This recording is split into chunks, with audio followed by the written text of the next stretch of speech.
SBC Media Partners presents Selinsgrove Seals Football.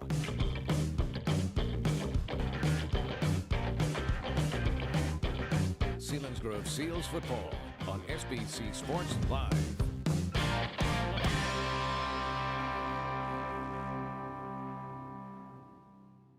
Kind of what you're going to get from him. And, you know, you watch a little film on him a little bit, and nine touchdowns, but those 8 interceptions that it could be a little bit of inconsistency there with him as well. So maybe we can get some of those turnovers and start winning that turnover battle like Coach Wendrick wanted. We welcome our SBC Sports Live YouTube watchers as you're watching the final preparations to get ready to get this one underway. I'm joined by Mike Ferrero.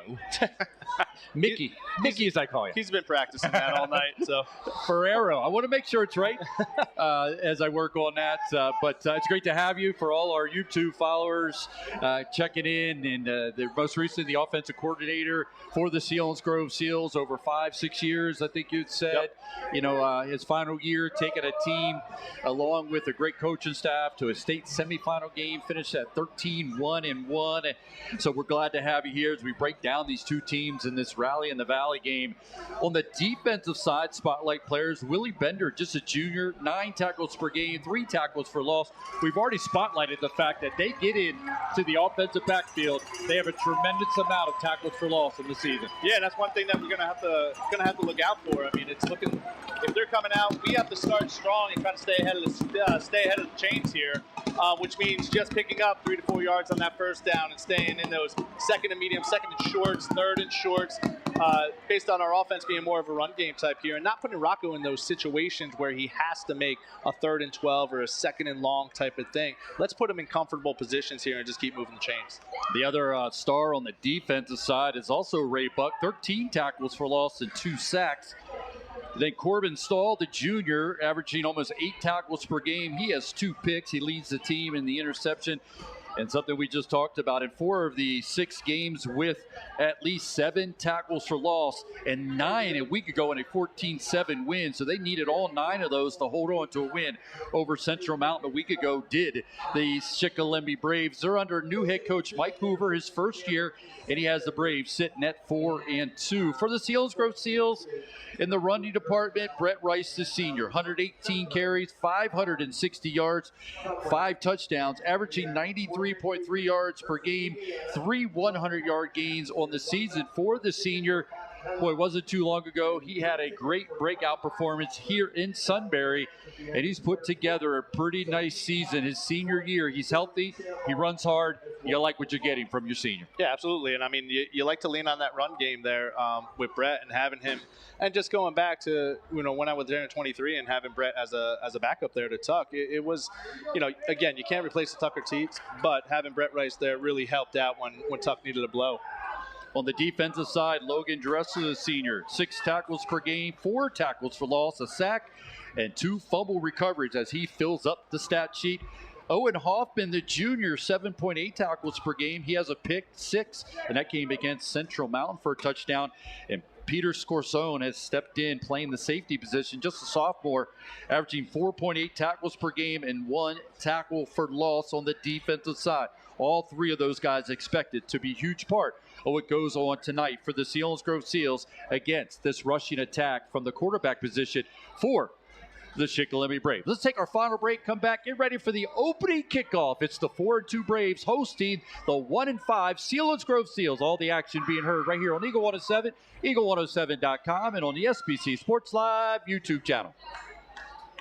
Today, everything from work to play and everywhere in between needs energy. And E.H. Kleckner in Montandon has just the thing, Form Energy. It's the better choice for sustained energy and focus to go the extra mile. Choose your favorites from 4 highly tested flavors, including Screamin' Freedom, Grape Smash, Orange Fury, and Blue Blitz. Form Energy offers mental focus and hydration so you can unlock your full potential with 200 milligrams of caffeine and 0 sugar. Get Form Energy today at your favorite retail account. At J.J. Powell, we know keeping your home warm shouldn't be a hassle. With Easy Pay, you get capped pricing, budget-friendly payments, and automatic delivery, so you can relax and take it easy. Don't wait. Join online at jjpowell.com or call 800-432-0866 today. JJ Powell, take it easy.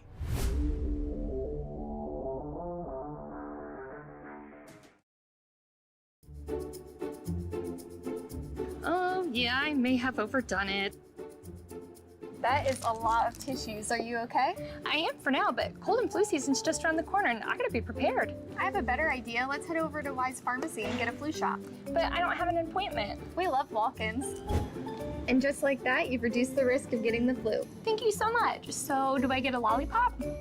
I was really brave. Hey, it's Gabe at Zimmerman Motors. It's a spooky time of year as we get ready for the autumn season, and there's no better place to do that than at Zimmerman Motors. That's right, the Jeep capital of Central PA has you covered. We have a huge selection of new and certified pre-owned Jeeps, with more arriving every day. Looking for a full-size pickup? You know there is no better option than a Ram truck, Hemi-Power match with a certified warranty up to 100,000 miles. There's no better 1-2 punch. Plus, with our used car inventory, we always have a selection of vehicles under $300 per month. Come see me here at Zimmerman Motors. I make car buying easy. Big moments deserve big celebrations. The Polished Party Place in Selinsgrove delivers. With shelves of stylish decorations, your event will shine. Plan with Polished Party Place. Custom themes and flawless details. Here or wherever you are celebrating. Weddings, showers, receptions, graduation parties, birthdays, and so much more.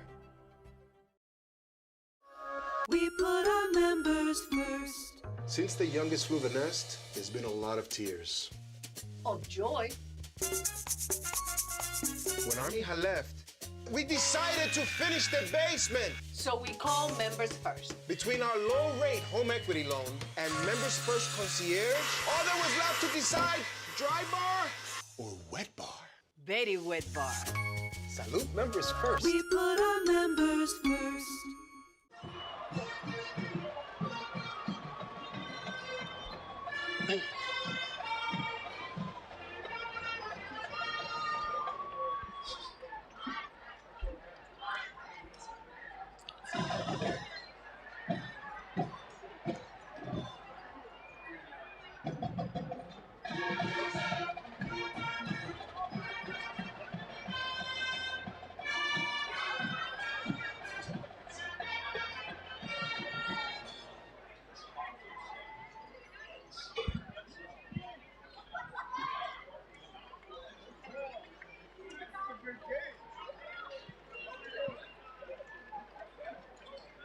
Ladies and gentlemen, please direct your attention to the 50 yards and rise to the presentation of the colors and the singing of our national anthem.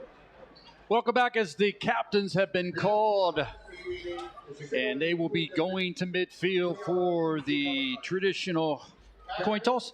But before we do that, we'll silence the mic, getting ready for the national anthem. And when you hear that, we know it's almost game time here on Eagle 107, eagle107.com, and on the SBC Sports Live YouTube channel. Again, the captains are preparing to make their way out on the field. Captains for the Braves, Luke Keeley, number 4, Brody Raybuck, Corbin Stahl, and also number 62, Devin Bingaman. And then on the opposite side, we'll let you know who the starters will be for Selinsgrove once they make their way to midfield. But again, get ready for the national anthem. It's going to be a beautiful night here in Sunbury. Beautiful skies, 67 degrees, might drop just in the low 60s. But again, getting ready for the national anthem, and we'll silence the mics.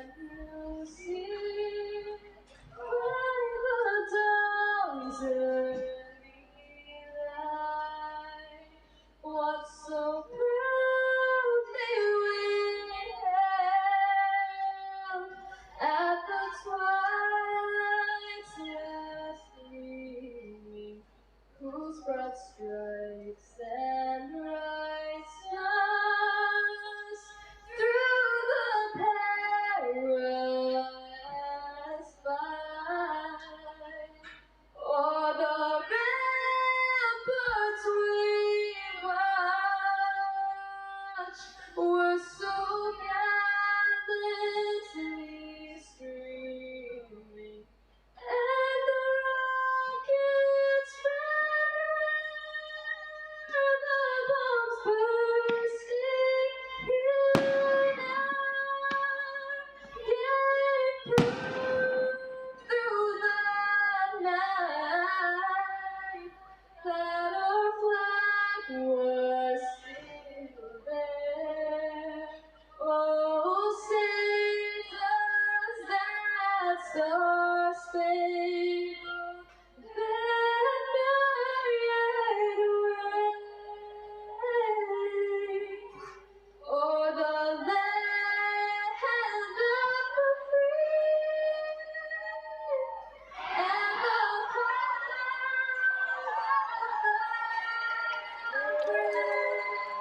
When we hear national anthem, that's when we send it to my broadcast partner. And I ask you, Mike, what's going to seal the deal for victory for the Selinsgrove Seals? We got to come out strong here. Be the aggressor. Land the first punch. Let them know that we're here to play the entire game. Get a first score. Get the first 2 scores, and let them know. And don't let up. Don't let up the whole game. Don't take your foot off the gas. But come out fast. Come out strong. Selinsgrove will look to do that. Look to try to establish themselves offensively. Led by junior quarterback Rocco Amato, and the run game is led by senior Brett Rice. Behind that offensive line, the seniors for the Selinsgrove Seals: Logan Dresser, Rocco Amato, Owen Hoffman, and Wyatt Teets. Wyatt Teets was injured in the Central Mountain game, but continues to show his leadership, and he's a captain tonight for the Selinsgrove Seals. This has been Seals Game Day, driven by Sunbury Motors with Ford Hyundai in the North 4th Street Auto Plaza in Sunbury, and Sunbury Motors Kia's routes 11 and 15 on the Strip in Hummel's Wharf. Again, we talk about junior quarterback Rocco Amato leading the way for the Selinsgrove Seals.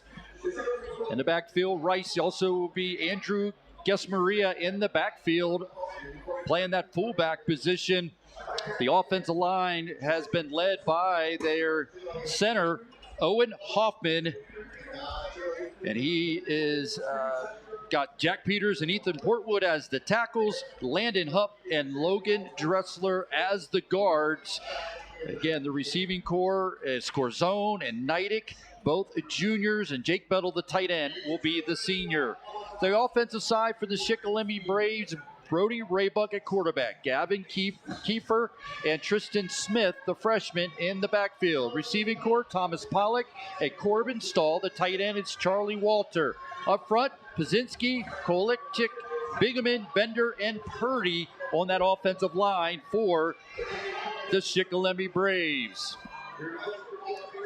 As Selinsgrove will kick this one away to the Braves, so Selinsgrove will get the second half kickoff for in this one, and it was always a great recipe for coaches when you can have the second half, start the second half with the ball and get that momentum going into halftime. Always feel better about that way. So Logan Dresser will be doing the kicking for the Selinsgrove Seals. Tomic Pollock, very dangerous, back deep for the Shikellamy Braves, along with Kyler Campbell.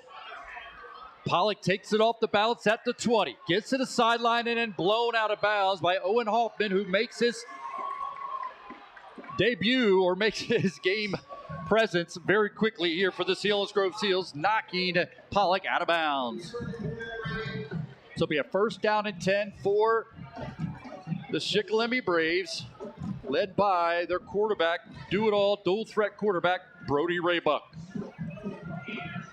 They'll set trips to the left to start this. Pollock, the leading receiver for the Shikellamy Braves, will be split to the right. Raybuck, long count, first play. Gives it to the lone back in the backfield. Gets away from the tackle, goes off to the left. Carry that time by Luke Keeley, as he's going to pick up 5, maybe 6, make this a second down and medium for the Braves. Selinsgrove sees Vasquez at the linebacker position. He was out of the lineup for a couple weeks. Welcomed him back a couple weeks ago. The corners are young, getting that experience with Neidick and Fordyce at the corner position up front. Peters and Portwood.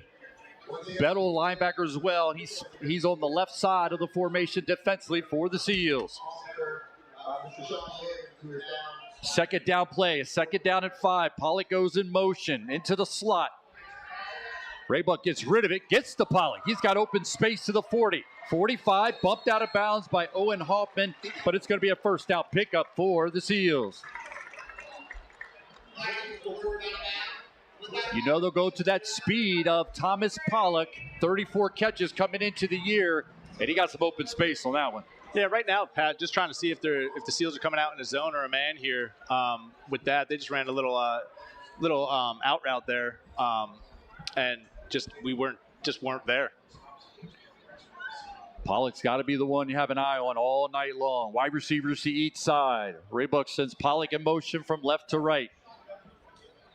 Handoff's going to go to Keeley again. He's in Selinsgrove territory, still going, breaks the tackle inside of the Seals. 45 down to the 43-yard line. Impressive opening drive for the Braves, and they go with tempo.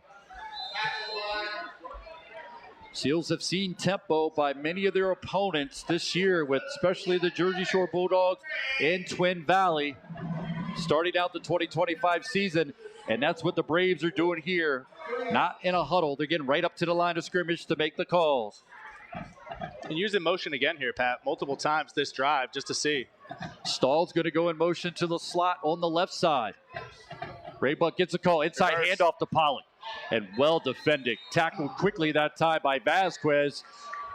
It'll be a 1-yard pickup. 2nd down and 9 for the Braves. That's one of the things that we're going to have to do here tonight is just have that good gap discipline, especially with that zone read with Raybuck being able to run. Just good gap discipline and just being in the spots where we need to be. A 2nd down and 9. Braves opening possession. They have it in Selinsgrove territory to the 42-yard line. No score, just underway. First offensive possession for either team. Raybuck looking over the defense. Sends 2 guys in motion at the same time, but they both reset. Corbin Stahl on the left, Pollock on the right. Raybuck's going to drop back, look at the pass. Heavy pressure, gets rid of it.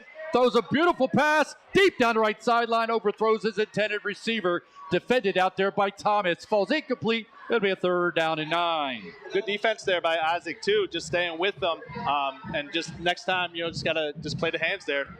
Good job, no pass interference. Saw the whip from Raybuck, that pass. Got to be impressed about how he got rid of that. He's got a good deep pass, does the quarterback for the Braves. The senior for the Braves. Checking into the game, 25, Tristan Smith. He'll line up in the backfield along with Raybuck. 3rd down and 9. 10 minutes to go in the opening quarter. No score. Wide receivers on each side. Stahl goes in motion. Raybuck drops back. Look at heavy pressure. He's going to get away from one tackle. Ball's deflected into the air. Falls incomplete. The first guy in there was Blake Dressler, but unable to take Raybuck down. And Raybuck shows his size and strength to shake off that defender, but it does fall incomplete. 4th down and 9, and see if they look to punt it away. Almost got it on the deflection as well. Yeah, and that was a great call there by Kaiser, sending the pressure. We just got to bring our feet there with the tackle. Big kid there. Just got to bring the rest of the body. Raybuck will punt it away for the Braves. Come in averaging 40.2 yards per punt. Gets the snap and gets it away. Return man's going to let it bounce. And it's going to bounce inside the 5 and be spotted down at the 4-yard line. Selinsgrove have their first offensive possession deep in their own territory at the 4-yard line. They would score zone back. He let it go, hoping the ball would bounce into the end zone, but well done by your senior punter to get that one to hold up inside of the 5 at the 4-yard line. That's one of the things we want to do on defense there is just keep them in those 3rd and long situations, make it so that they're one-dimensional, and we kind of know that they're going to have to come out with a throw here to pick up the yardage. So Selinsgrove does make the stop on an impressive opening drive by the Braves. They got it into Selinsgrove territory, but Seals come up with the stop. So they'll have it 1st down and 10 from their own 4-yard line. 9:45 to go in the opening quarter. No score between the Seals and the Braves. It's the Rally in the Valley 2025 version. Back gets the call. Nothing there. Maybe back to the line of scrimmage, and that will be it. Was that just Maria on the carry, the fullback, but nothing happened in the middle of that defense for the Braves. Be a 2nd down and 10. Braves come in at 4-2. Got the win last week over Central Mountain 14-7. They got back in the win column after falling the previous week, did the Braves, when they fell to Jersey Shore 42-14. But they get the win last week. We got a stoppage in play before we get this next one off. I know, Coach, you always got to be careful about what you do this deep in your own territory. You have it 2nd down and 10, but they are going to split 2 wide receivers to each side. Conversation continues with the referees, and looks like they're going to finally get this one back in play. 9 9:36 to go in the opening quarter. Amato under center, looks over the defense. Got one lone back in the backfield. That's who's going to get the call. That's Rice off the right, a yard, maybe two.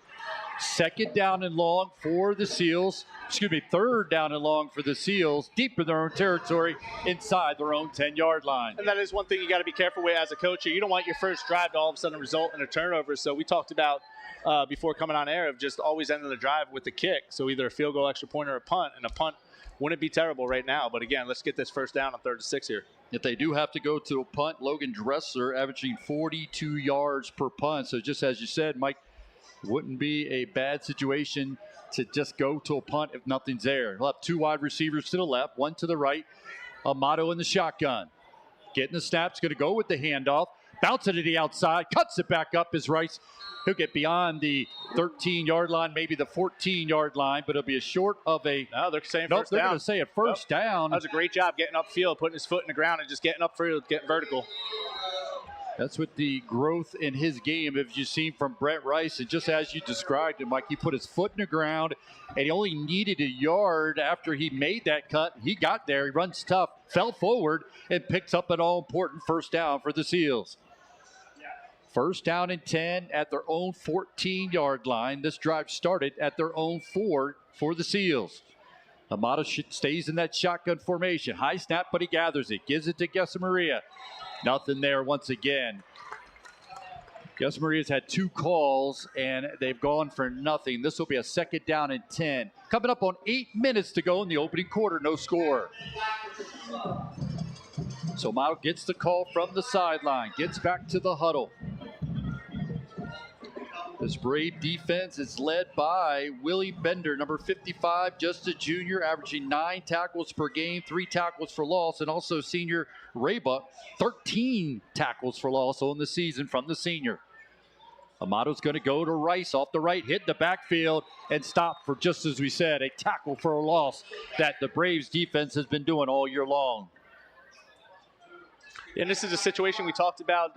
We didn't want to get into this situation of being 3rd and long now, and now you got to make a decision. You're going to let Rocco throw it here. You know, you got to kind of be smart here with the ball. Again, end with a kick. It's better than a pick. Last time they were faced with this was a much shorter situation as you described. This one, unfortunately, is a 3rd down and a call at 11 for Amato. 2 wide receivers going to split to the right, 1 to the left, 1 to the right. Braves showing blitz on this 3rd and long. They're coming. Handoff going to go to Rice. Trying to bounce to the outside. There's a flag behind Rice as he's going to cut his way to the 25-yard line, which would be a first down, but a flag quickly came out behind the play. Officials are going to let us know the call and whether it's going to come back, and it looks like it will. Yeah, it looks like they had Neidig on a hold out here. Trying to do what he can. I mean, working his butt off to stay on that block.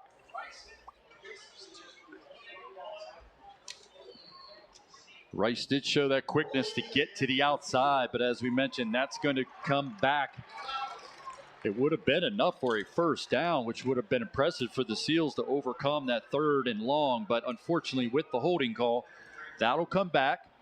It'll go 3rd down again, 3rd down and long for the Seals deep in their own territory. They'll put the ball at about the 13-yard line on this play.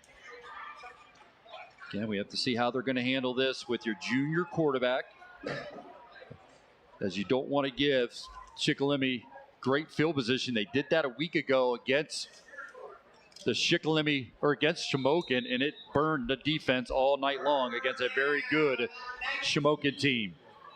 Puts the ball back inside the 10 on this 3rd down and 18 for the Seals. Shotgun for Amato, taking the snap, looking for the slant, throws it out for Neidig. He's going to make the catch to the 20. Nope. Oh, trying to see an official call as it came loose. It's an incomplete pass. Try to go back to Neidig, and it falls incomplete. So Dressler will come out and do the punting for the Seals. You saw on that first drive, too, they're coming out and just pressing our wide receivers, not really giving us any respect there. So we're going to have to take a shot or two here, complete one of them, and get them to back off a little bit here later on in the game, next drive. does fall incomplete in a punting situation. As you said, nothing wrong with punting the ball, especially deep in your own territory. But Dresser will be deep in his own end zone, trying to punt this one away. Stall, the return man, standing at his own, or at the Selinsgrove 41-yard line. Now we got a flag will be thrown. It's like a false start here. Before we get this one going. Selinsgrove Football on SBC Sports Live, sponsored in part by E.H. Kleckner, J.J. Powell, and Zimmerman, Chrysler, Dodge, Jeep, and Ram truck. 6:34 to go in the opening quarter. No score. Selinsgrove's going to punt it following a penalty, though. So now it's going to put the ball inside the 5, and Dresser's heels are right on the end line on this punt try. And Stahl for the Braves moves up to the Selinsgrove 36-yard line. Gets it away. Good kick. Good kick. Driving Stahl back to the 45. Turns it upfield.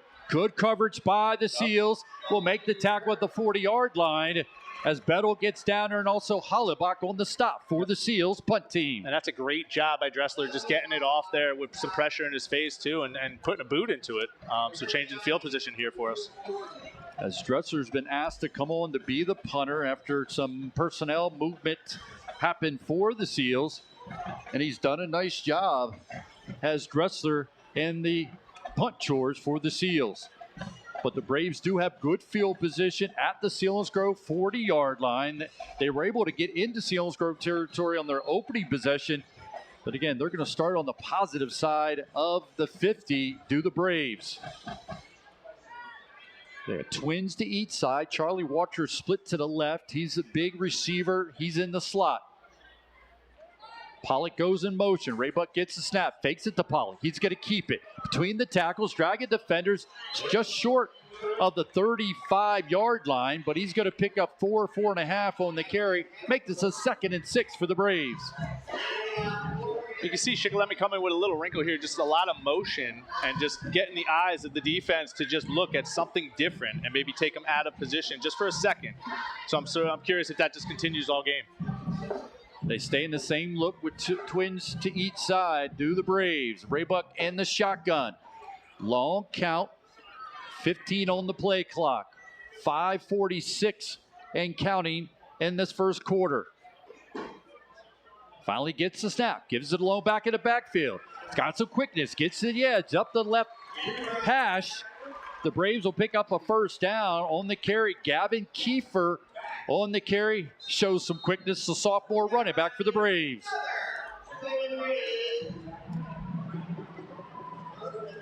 Not big in stature are the Braves in the backfield outside of their quarterback, but quickness nonetheless with the trips to the right this time for Raybuck on this first down and 10 play.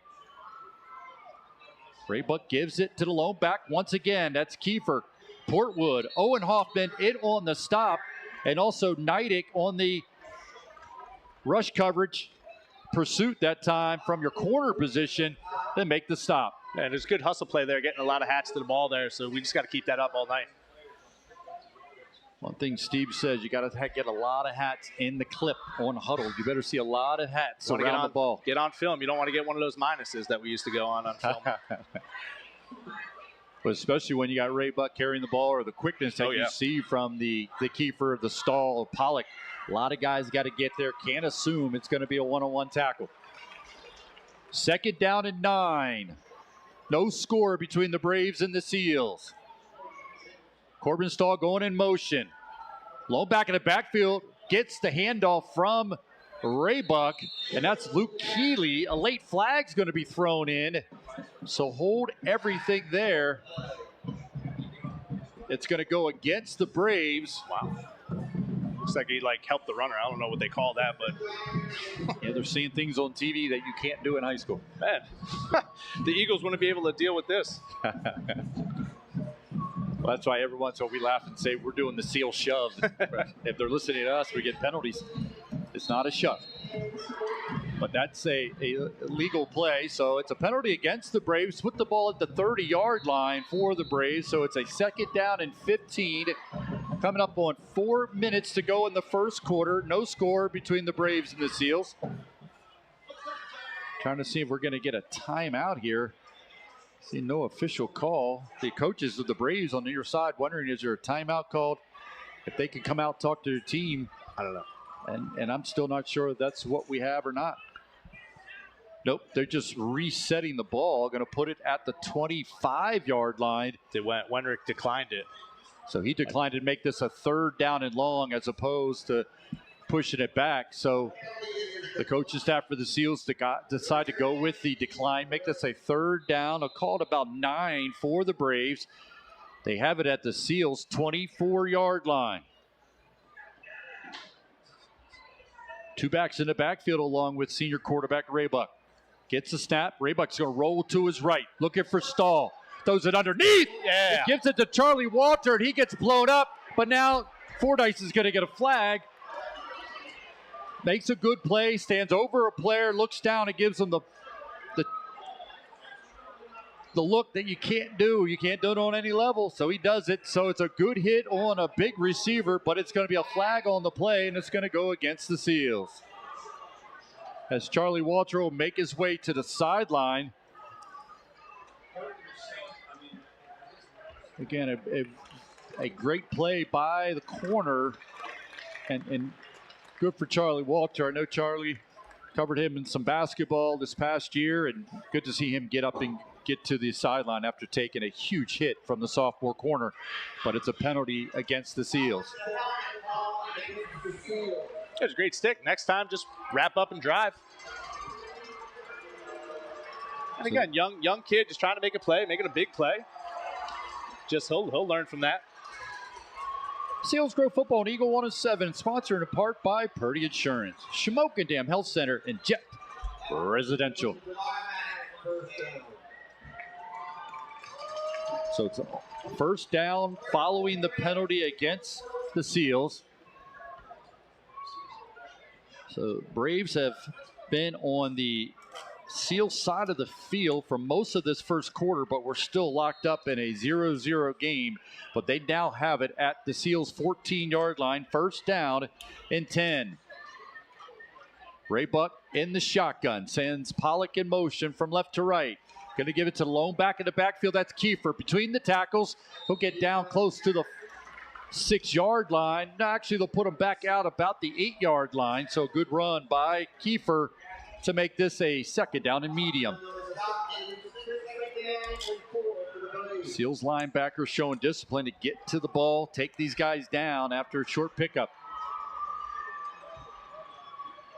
Owen Hoffman leading the way, the junior linebacker in the middle of that defense for the Seals.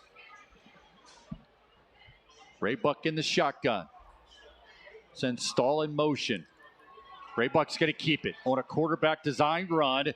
He's going to be caught, taken down, grabbing him and driving him back. Vasquez in on the stop. Also in the middle of that defense for the Seals. We say the bend but not break mentality right now. That's what we're going to look for from the Seals defense. They've definitely got some bend in them defensively, but try to come up with the stop to avoid the break. You give it up a score and a nothing ball game. Yeah, absolutely. If we can hold them to a field goal right here, field goal try right here, that'd be huge. So it's a 3rd down and 2. Raybuck's going to keep it. We got another flag thrown. I wonder if Raybuck was leaning into that one. That's probably a good call by you, Mike, saying it looked like he started. He was excited about getting that snap. He went towards the line of scrimmage. Can't do that. Gets called for a penalty. So a long 1st quarter with no score with 2:18 still to go. Braves have it following a penalty, still in manageable territory to try to pick up a 1st down, as they'll have it 3rd down. We're calling it 7. Outside of the 10-yard line, about the 11-yard line for the Braves. We'll watch the matchup on the bottom here. We got, is that Neidig on Pollock, one-on-one. On the left side of that Seals defense. But this is Raybuck on the keeper. Runs away from one tackle. Bettle was the first guy in there. Put some white shirts. Fordyce helped finish him off. Also coming over and helping make it the stop was Blake Dressler and a host of white shirts. And that's what you need to do against the size of that quarterback of Brody Raybuck. Great job swarming there. Now their kicker for the Shikellamy Braves on the season It's Ryan DePhillips, just a sophomore, just 1 for 3 on field goals, a long of 26. So they're going to go for it on this play. A 4th down and 4, 1:20 to go in the opening quarter. Raybuck drops back, gets rid of it. It's got a man, makes a catch at the goal line. Touchdown for the Shikellamy Braves.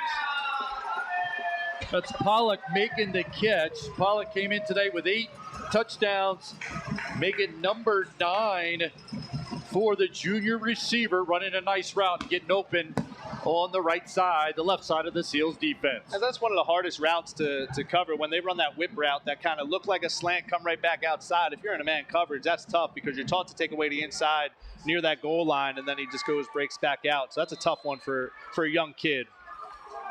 DePhillips on the season, 10 for 11 with PATs, as he'll look to give the Shikellamy Braves a 7-0 lead off the stall hold. Now we got another flag thrown before we get the kick away, as a referee is having a conversation, looks like maybe with one of the Selinsgrove players. See what the call is for the official before we get this extra point underway.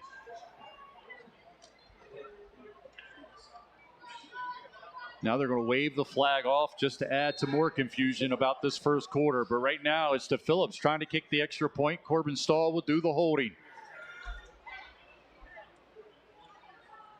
Stahl gets the call, gets the ball, good snap, good hold. The kick is up, plenty of distance, and it is up and good.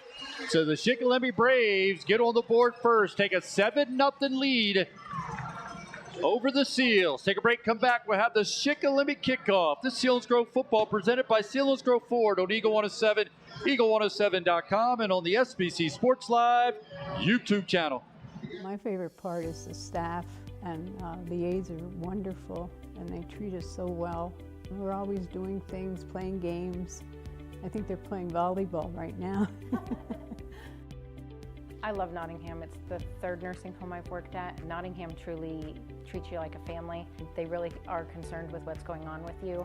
There's nothing like being with the residents. I mean, you're a part of their lives now. You actually become part of their family on more than one occasion.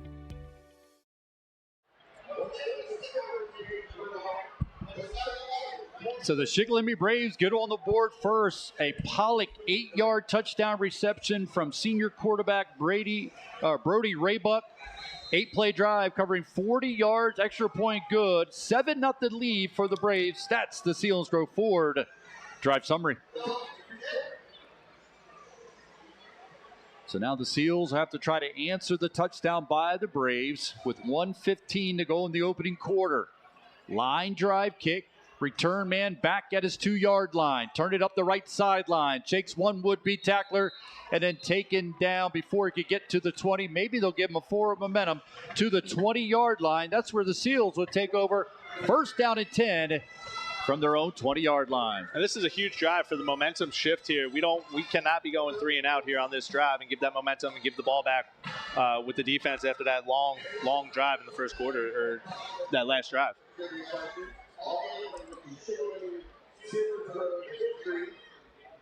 So it's a 1st down and 10 for the Seals. Neidig will split to the left. Looks like score zone maybe split far to the right for the Seals. No safety. Everybody up at the line of scrimmage within 5 yards.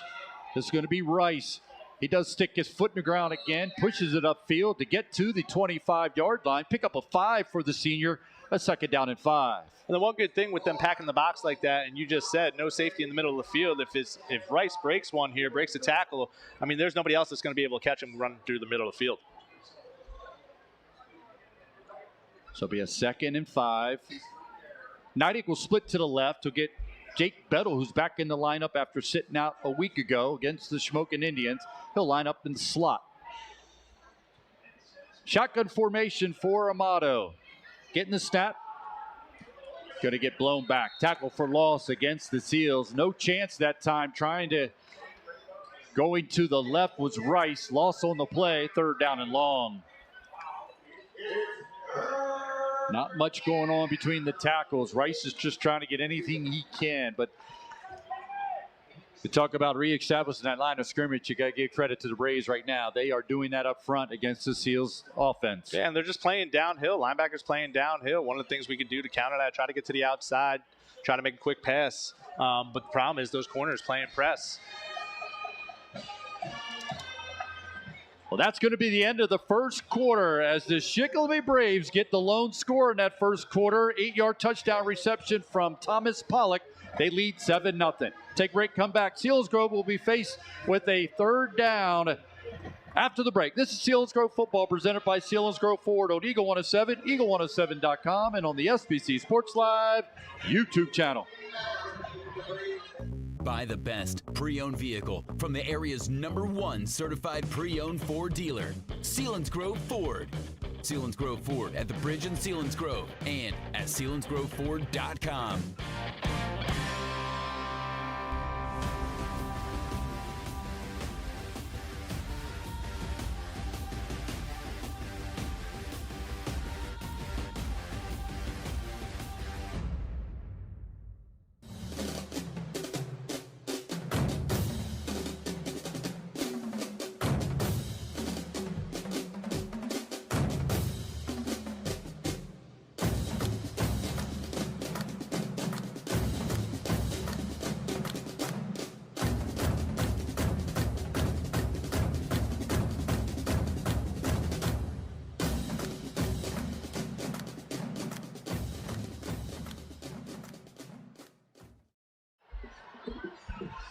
Move into the second quarter. Amato rolling to his left, running away from some pressure.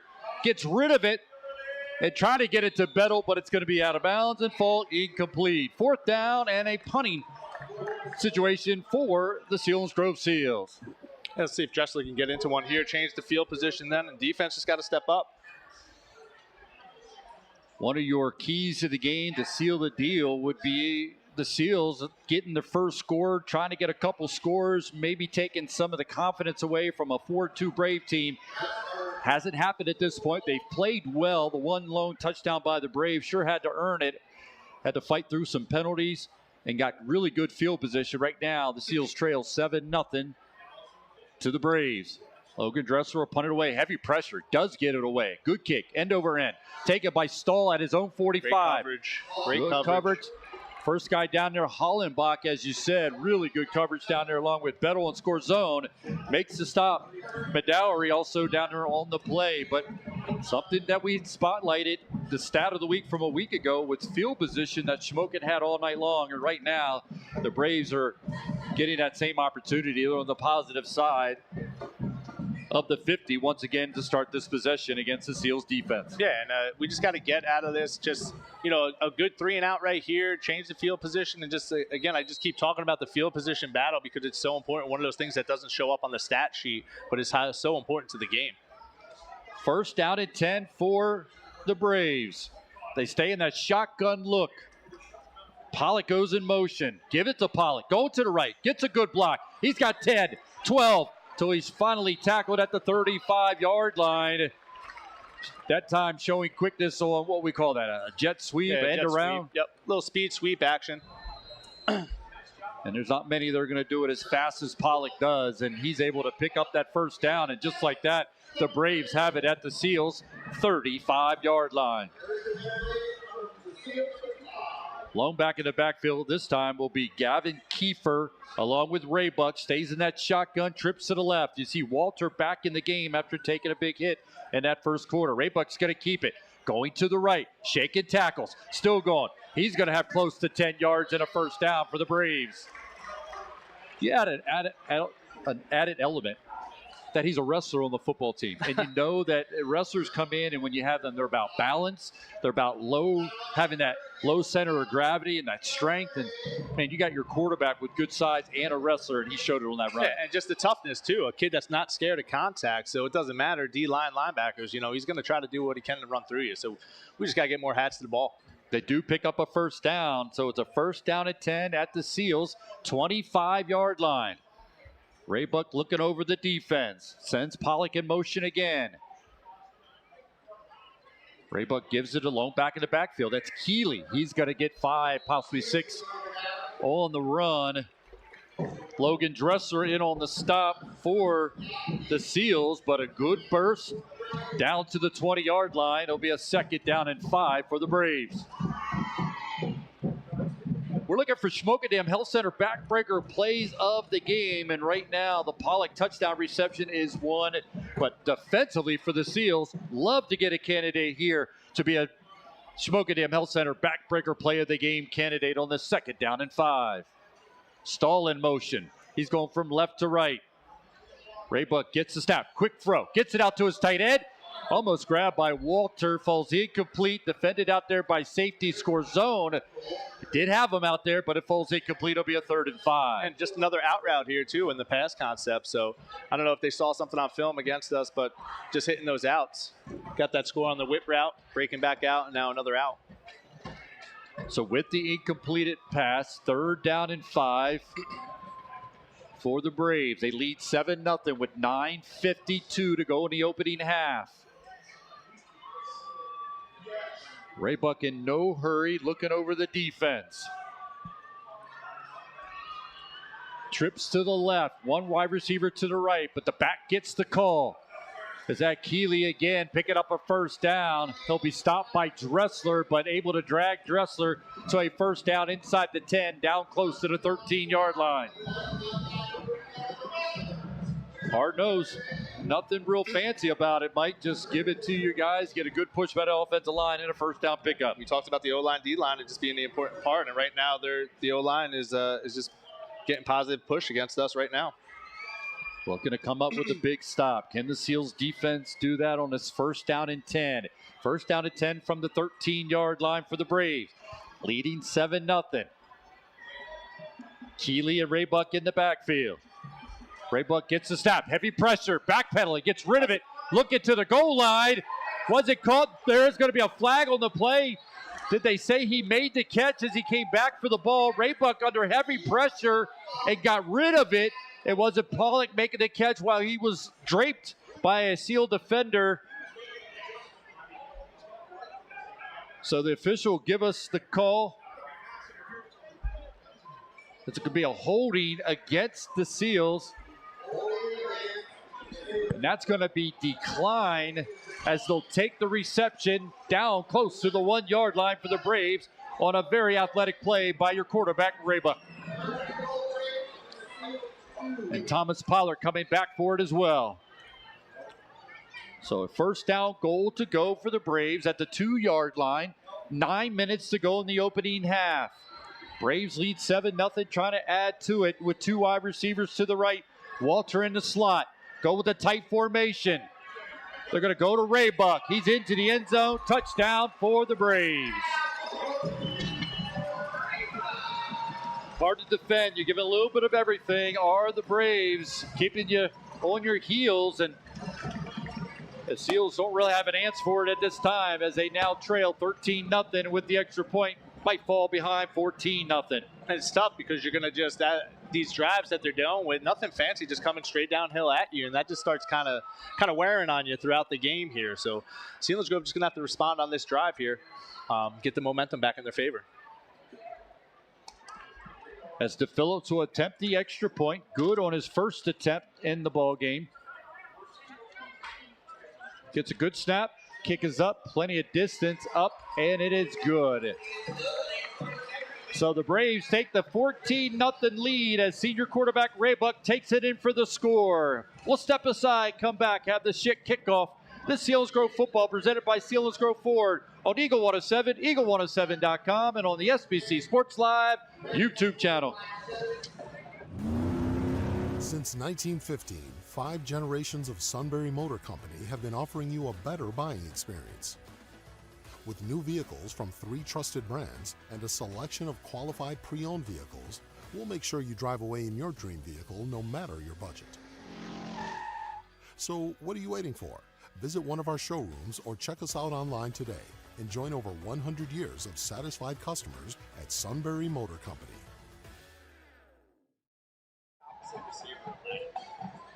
Welcome back to the All Sports Complex here on the grounds of the Shikellamy Area School District. Pat O'Brien along with Mike Ferrero. As the Seals have found themselves down 14-0 to the Braves. The Braves have started with great field position on both scoring drives. And again, with 8:47 to go in the first half, they lead 14-0. The Phillips kick will be taken at the 5. They're going to go reverse to Thomas. Thomas trying to get to the edge, gets one block, looking for a wall, trying to get a block from Vasquez. And he's going to be able to take it out beyond the 40, close to the 45-yard line, as Selinsgrove goes with a great call and give Selinsgrove great field position to start this drive. That's a great call right there. Let's get the momentum going here. Want to see what Bastion does here with some of these play calls instead of just running straight here. Let's see if we can loosen up those corners here, try to hit something deep down the sidelines to one of these receivers. Shikellamy Braves scored on a 7-play drive, covered 49 yards, took 2 minutes and 58 seconds. Extra point good. A Raybuck 2-yard touchdown run gives the Braves 14-0 lead. That's the Selinsgrove Ford drive summary. Seals trying to answer back-to-back touchdowns by the Braves. They have good field position, as you said, after a good call on a reverse on the kickoff. Give the Braves the ball outside of the 45-yard line. Amato gets it out to Neidig, makes a sliding catch at the 42-yard line to stall on the coverage, but it gets into Brave territory to the 42-yard line. First down pickup for the Seals. And that was a great job by Neidig coming back to the ball. That ball hanging up in the air a little bit there, but Neidig coming back and beating the defender there. Great catch. So Seals get into Brave territory. First down and 10 from the 42-yard line. Score zone and Neidig split to the left. They go with I formation behind Amato. Amato looking over the defense. Tight blitzed look for the Braves. Give it to Brett Rice. Spins, tackles, maybe one, and that's going to be all for your senior. Second down and long, just short of the 40-yard line for the Seals. Just joining us, the Braves got on the board first. 8-yard touchdown reception by junior receiver Thomas Pollock. They came with 1:15 to go in the opening quarter. And they got another touchdown in the second quarter. Senior quarterback Brody Raybuck from 2 yards out. That's where we stand. 14-0 lead for the Braves. Broken eye this time behind Amato. Amato gives it to the fullback. Just Maria inside the 40, down to the 38-yard line, making a much more manageable third down and medium and possibly 4-down territory at this point. Yeah, absolutely. And if we're looking at 4-down territory, or maybe Wendrick's saying that to Bastion right now, you guys got to pick up at least half the yardage here. So anytime you were told as an OC, it's 4-down territory, right now here on third down, you want to pick up at least half. See if that's exactly what we'll do here, as they'll send 2 wide receivers split to the left. The tight end is on the right. Bettles had a good year. See if he can get beyond this defense. They have no safety look. 11 guys within 5 yards of the line of scrimmage for the Braves, just testing a pass. Amato's going to drop back. He's going to look to throw. Squares up, gets rid of it. Looking for a man. That's Neidig, but he's defended out there by Corbin Stahl. Falls incomplete, so it's going to be a 4th down and 5. Actually about a 4th and 6 for the Seals. Looks like the offense is going to stay on here.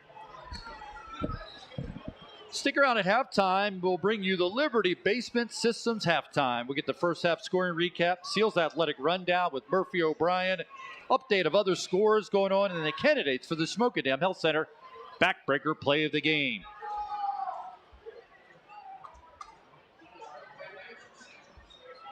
So Amato gets the call, gets to the offensive huddle for the Seals. Big 4th down play, trying to pick up a first down and keep this drive alive. Bettle on the left side this time. Wide receivers to each side. I formation behind Amato, an important 4th down and 6. Got some movement. Tight end jumps on the left to walk that one off. So instead of a 4th down and medium, send the punt team in now they're going to send the punt team out, as you said, to try to pin the Braves deep in their own territory. Braves have had great field position on 2 scoring drives. So right now, going to bring Dressler out. And Logan will try to pin the Braves deep with Corbin Stahl dropping back inside of his own 15-yard line. Tough Yeah, tough. Just can't do that. I mean, again, maybe showing the youth here. Trying to get a good snap is Dressler. Low snaps, able to take it off the turf, get it away. It's going to kick it away from the return man. It's going to go out of bounds at about the 28-yard line, 27-yard line. So unable to pin them deep are the Seals. So the Braves will get great field position as they'll start at their own 28-yard line. First down at 10, leading 14-0 over the Seals with 6:31 to go in the opening half. Got to keep morale up, man. It's a long game. You got to keep these guys going. Just get one big play. You're in a one-score game. If you can get a defensive touchdown of some kind here, maybe an Owen Hoffman interception like you did against Central Mountain, but something big on the defensive side is what you're definitely Seals are asking for. Yeah, and you're definitely not out of it, obviously. It's only 14-0 in a huge rivalry game. So, I mean, anything could happen here. You just got to make a break come your way. We would call that the Schmokedam Health Center backbreaker play of the game candidate if it was to happen. Stahl gets the call. Quick wide receiver screen. Foul behind some blocking. You're going to be hit at the 31 and finally taken down about the 33-yard line. Portwood from his defensive end position in on the stop along with Vasquez. Give credit to your defensive end. He saw it, got out there, was involved in the stop. 5-yard pickup. 2nd and 5 for the Braves. Yeah, it was good job readjusting there. Braves look to the sideline to get the call. Pollock splits far to the left. Stahl and Walter will go to the right. It's a trips look to the right for the Braves. Ray Buck in that shotgun look. Gets the call. Give it to Keeley. Going right. Getting a good block. Cuts it back up. We're up the right hash. And we'll get a flag thrown behind the play. Owen Hoffman battle on the stop and a host of white shirts. But now the officials are going to have to talk it out. And the preliminary call, it's a holding against the Braves. Selinsgrove Football at Eagle 107, sponsored in part by Liberty Basement Systems, Countryside Landscaping Service, and Tri-County Tag. So it is a penalty against the Braves. Drives the ball back inside the 25-yard line to the 23-yard line. So behind the chain. So defensively, you're liking that for the Seals to see the Braves behind the chain. Exactly where we want to keep them here. And just let's see what they come out with. And again, Kaiser, I mean, you come out with something different here, and it's just tough. High school football, you got guys going both ways. It's tough to kind of make those adjustments on the sidelines when the defense comes off the field. So, let's see what they come out with here. Got 5 guys up on the line of scrimmage for the Seals. Blitz coming straight up the middle. Bounce to the outside. Bettle on the stop along with Portwood again, making the stop from behind for the Seals. Get it back to where this possession started at about the 28-yard line. 3rd down at 10 for the Braves. Yeah, it was a good job again there was about 3 or 4 guys to the ball right there, making sure that the running back was down. So great job there by the Selinsgrove defense getting to the ball. Huge play defensively for the Seals. Trying to make a stop, get the ball back. Hopefully have great field position as we move to 4:50 to go in the opening half. Selinsgrove trailing 14-0. Twins to each side. Stahl on the shift, and so is Thomas Pollock. Raybuck drops back, throws it out there into the flat. Knocked away by Neidig and almost intercepted by Thomas. Coming from the linebacker position, well defended, and they knock it to the turf. 4th down and 10 for the Braves. That was a great play by Neidig, just drifting back in his zone there and making that play, almost getting the pick there. And my bad, I almost got a little excited there, thinking I was still coaching with the scream on the microphone. So I apologize to anybody out there that hears that. Hey, bring the energy. I've had coaches up here before. Dave has, Steve Briggs, and now Coach Mike Ferrero practicing. Yeah, I appreciate it. So let's flip the field position here. Get a good return here. Raybuck gets it away. A line drive kick over Storzone's head. It's going to bounce at the 15. Still rolling inside the 10. Down close to the 5 and mark it at the 4-yard line. And that's something a young kid, young returner with Peter Scorzone, just needs to know that he has to start getting back there and make sure that he makes that catch on that. Even if he catches it and just gets a yard or two, he doesn't let that bounce and keep rolling. So, something that we can definitely learn from going forward. Well, we talked about Raybuck as a thrower, as a runner, and now he shows it from a punt position. He was coming in averaging 42. We'll add to that average because he just kicked a 64-yard punt to pin the Seals deeper in their territory once again inside their own 5-yard line. They trail 14-0 to the Braves. Amato under center. Owen Hoffman, the center for the Seals. Give it to the deep man. Trying to bounce it to the right. Not able to. Not much of push up front for the Seals. Maybe give them a yard. That's it. Second down and long for the Seals. It's tough. It's tough as an OC just being put back and, being in those situations before. Just, you want to play it safe, but you also want to try to get these first downs. You just don't want to make a mistake. See how they continue to handle this. 3:49 to go in the opening half. Selinsgrove trailing 14-0 deep in their own territory. Junior quarterback Rocco Amato under center with 2 receivers to the left. He's going to drop back. Give it to Rice. Rice got some room at the 10. Knocked out of bounds as he gets beyond the 15. It'll get a first down, a ginormous first down for the Seals. Great job sealing on the outside there and just giving that slope. We always talked about slope with Coach Voss and that line, just making that slope coming downhill to get to the outside. So great job on the edge, just sealing it. The senior Brett Rice coming in tonight with 560 yards and 5 touchdowns. He had a 230-plus yard game against Williamsport just a couple weeks ago, averaging 93 yards per game, 3 100-yard games. He almost broke that one there, but it was a big run to give the Seals a first down. Under center's Amato. Give it to Rice again. Looks like a false start. Yeah, it's going to be a flag thrown. Selinsgrove Football and SBC Sports Live and sponsored in part by Wise Markets, Member First Federal Credit Union, and Selinsgrove Ford. It will be a false start.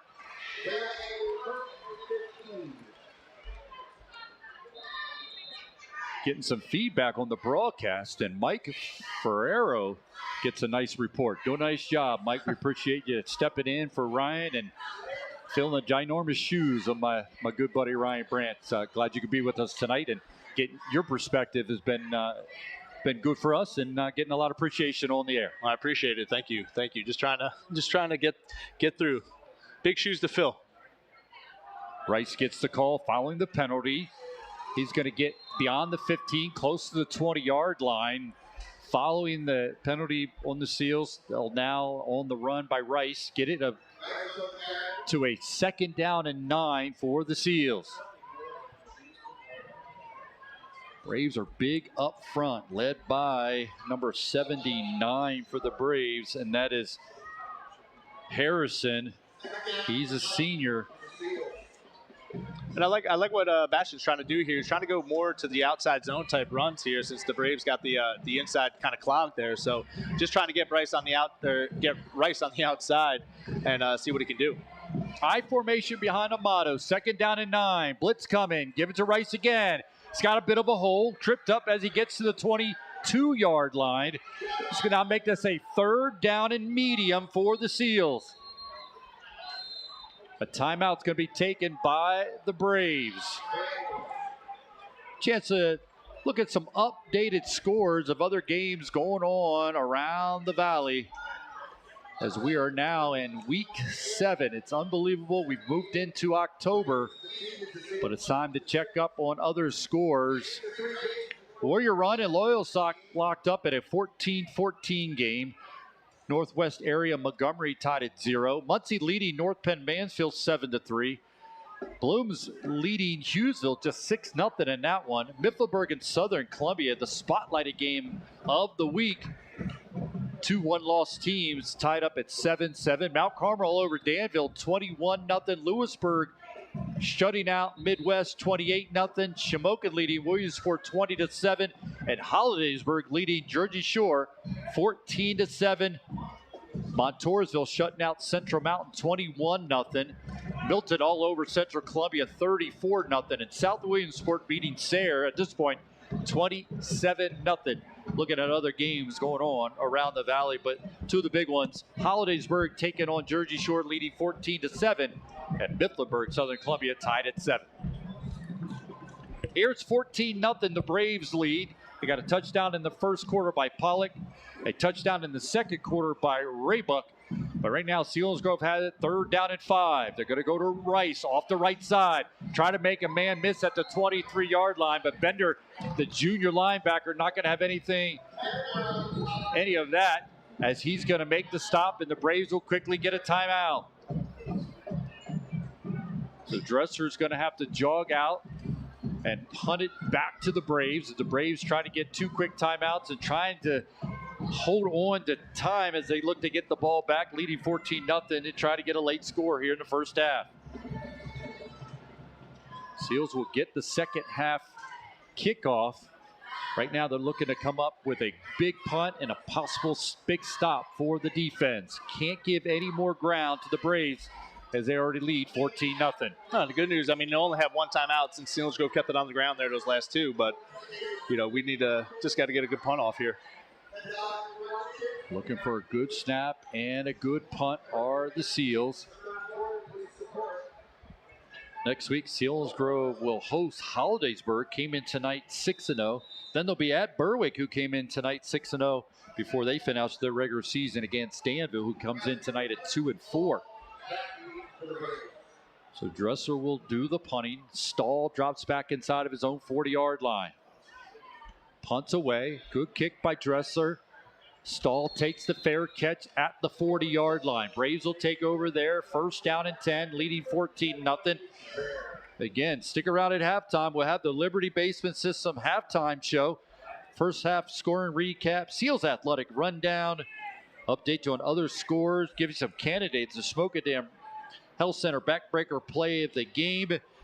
We'll also give you the game stats from that first half and get Mike's perspective that first half and what the Seals look to do in the second half. All coming up during the Liberty Basement Systems halftime show. Obviously a huge drive here too. I mean, if Selinsgrove can get a 3-and-out here, even get the ball back for themselves with 3 timeouts, could be huge. And even just getting a stop and going in half at 14-0, I mean, that's, again, a momentum shift towards them. Raybuck's going to drop back, looking, a lot of time, get rid of it. He's got his tight end, but it's going to be defended by score zone, falls incomplete as the tight end was running down the right hash, unable to make the connection between Raybuck to Walter. It was good position in there by score zone. I mean, he was right over top of the tight end there. Charlie Walter, the junior, good size from a receiver standpoint, but the connection was not made. 2nd down and 10, and the clock stops with the incompletion. So as you said, the Seals can get some stops, get the ball back. They do have timeouts, didn't have to use one there as they had an incomplete pass. Trips to the right this time for the Braves. Raybuck looks to the sideline, gets the last second call, taking the snap. Quick throw this time. Catch is made. That catch was made by Bobby Felmy and tackled around the neck area as flag comes out right at the original line of scrimmage. It looks like Felmy, who made the catch, is okay, but he was tackled aggressively around the neck area. I don't know. It looked a little bit more like the shoulder pad area to me, Pat. Actually called it a face mask, too, on that as well. And if anything, it was the side of his helmet. But it will be a penalty against the Seals, so huge. That was huge. It'll walk into Selinsgrove territory at the 45-yard line. Not what you wanted from the Seals defense, hoping that they could get a stop late and maybe get the ball back with timeouts. But now the Braves will have it. Short-term memory. Just keep playing. Just keep fighting. Raybuck sends Pollock in motion. Drop back is Pollock under heavy pressure by Dresser. Pollock rolls to his left. Now he's going to take off and run, and he goes out of bounds. Escorted there by Logan Dressler. It was Blake Dresser who pushed Raybuck out of the pocket. Logan Dresser makes sure that Pollock went out of bounds. It'll stop after the 3-yard pickup. 2nd down and 7 for the Braves. And that was a great job by the Selinsgrove defense, just plastering to the guys there and just playing man there on the scramble drill there. Raybuck in games past had made big plays off the scramble drill, so great job by Selinsgrove just staying on their guys. Raybuck will stay in the shotgun. 2nd down and 7. 1:15 to go in the opening half. The Braves leading 14-0. Raybuck drops back, plenty of time. gets rid of it, throws behind his intended receiver, Thomas Pollock. Falls incomplete, defended out there by Fordyce. So it's going to be a 3rd down and 7 for the Braves. Curious how the Braves will handle things here. Dual threat quarterback in Ray Buck. Came in with almost 1,000-yard passing and over 350 yards rushing from your senior quarterback. And you're still kind of in that zone, that 3rd and 7, 3rd and 6-ish area here where, Raybuck could still be a threat here on the run. So it's not just strictly just he's going to go 100% pass here. Raybuck again in no hurry. Play clock at 13. They get a massive shift. The Twins switch sides as Walter is on the left along with Stahl. Felmy and Pollock on the right. Dropping back is Brody Raybuck. Gets rid of it. Pollard makes the catch. Tries to put his foot in the ground, but he's going to be tackled. Fordyce making a stop. That was a great tackle. Tackled at the 40-yard line in Selinsgrove territory, short of a first down by 5 yards. So it's going to be a 4th and 5, and look like the offense for the Braves are going to stay out on the field. They may choose just to let this one run all the way down and take a timeout with the clock running with just 39 seconds to go in the first half. Was a little surprised there on the stop that Selinsgrove just didn't take a timeout there and just make them punt. I mean, anything could happen there. Bobble snap, you send a rush and you get one. Like just taking that time out there. I mean, you got 3 of them. Can't take them with you. That's what people used to tell me when I was OC. I heard that lots of times. Can't take the timeouts with you, Ferrero. Well, they don't take it with them. You said your name right, so I'm working on it too, Ferrero. Nice job. So they do take a timeout through the Braves with just 14 seconds to go in the first half. But the one positive that we can take away from this point is that we do get the ball to start the second half, and it is only 14-0, even though, and I'm sure from a coach's standpoint, even though it feels like the Braves have dominated this first half, but it's only 14-0. Yeah, and you would feel that. I mean, the feeling there, it just feels like it should be like a 35-0 type game, and Selinsgrove just staying tough and just continuing the fight, and just to be down 14-0. I mean, that's a win right now for everything that's been going wrong for Selinsgrove. So going in the half at 14-0, you make the adjustments that you can now that you can talk to everybody and get everybody in the group, get them to come out firing up. Like you said, you get the ball to start off with, and then, let's just go down there and score. And I'm sure that's going to be the conversation. Should things end out of 14-0 lead, obviously we're hoping that maybe Selinsgrove come up with a late score. That would be the conversation in the locker room. Yeah. Of everything that just happened, we're looking at a 14-0 game with us getting the ball to put a drive together. But right now the Seals have to deal with a 4th and 5. The offense for the Braves stay out. And now it's going to be a whistle blown and a timeout taken by the Seals. So more conversation going to be had, and more conversation for us as well is that, get a stop. And now, depending on where the stop is, do you even try to put one up, go deep with it? You get to one of those points where, you have nothing to lose. Obviously, we're not there yet in terms of having the ball on the offense. Well, really, I would go take a step back and say, plan for everything. Yep. Playing for and everything. That's what I think. It's a good timeout by Wendrick here. Just making sure, seeing what they come out in, making sure that your corners, your safeties don't let anything behind you. They can still pick up the first down here, and maybe that's what they're looking at. Maybe going first down, maybe trying to kick a field goal towards the end of the half. But don't let anything deep. Keep everything in front of you. Don't give up that silly play at the end of the half here. You got some momentum here with the stop, making them go to 4th down. So now let's just finish the drive. One thing to note too. The first half can't end on a defensive penalty. So if the Braves try to go deep, hoping maybe to pick up a penalty, got to know that as well. It's a 4th down and 5, 14 seconds to go in the first half. 14-0 lead for the Braves. Raybuck in a shotgun, taking a snap, looking left. Nope, going over the middle. Wide open is Tommy Pollock. Makes the catch inside the 25. And now they have no timeout, so quickly up to the line of scrimmage go the Braves. They're trying to put it in play, and now we got a stoppage.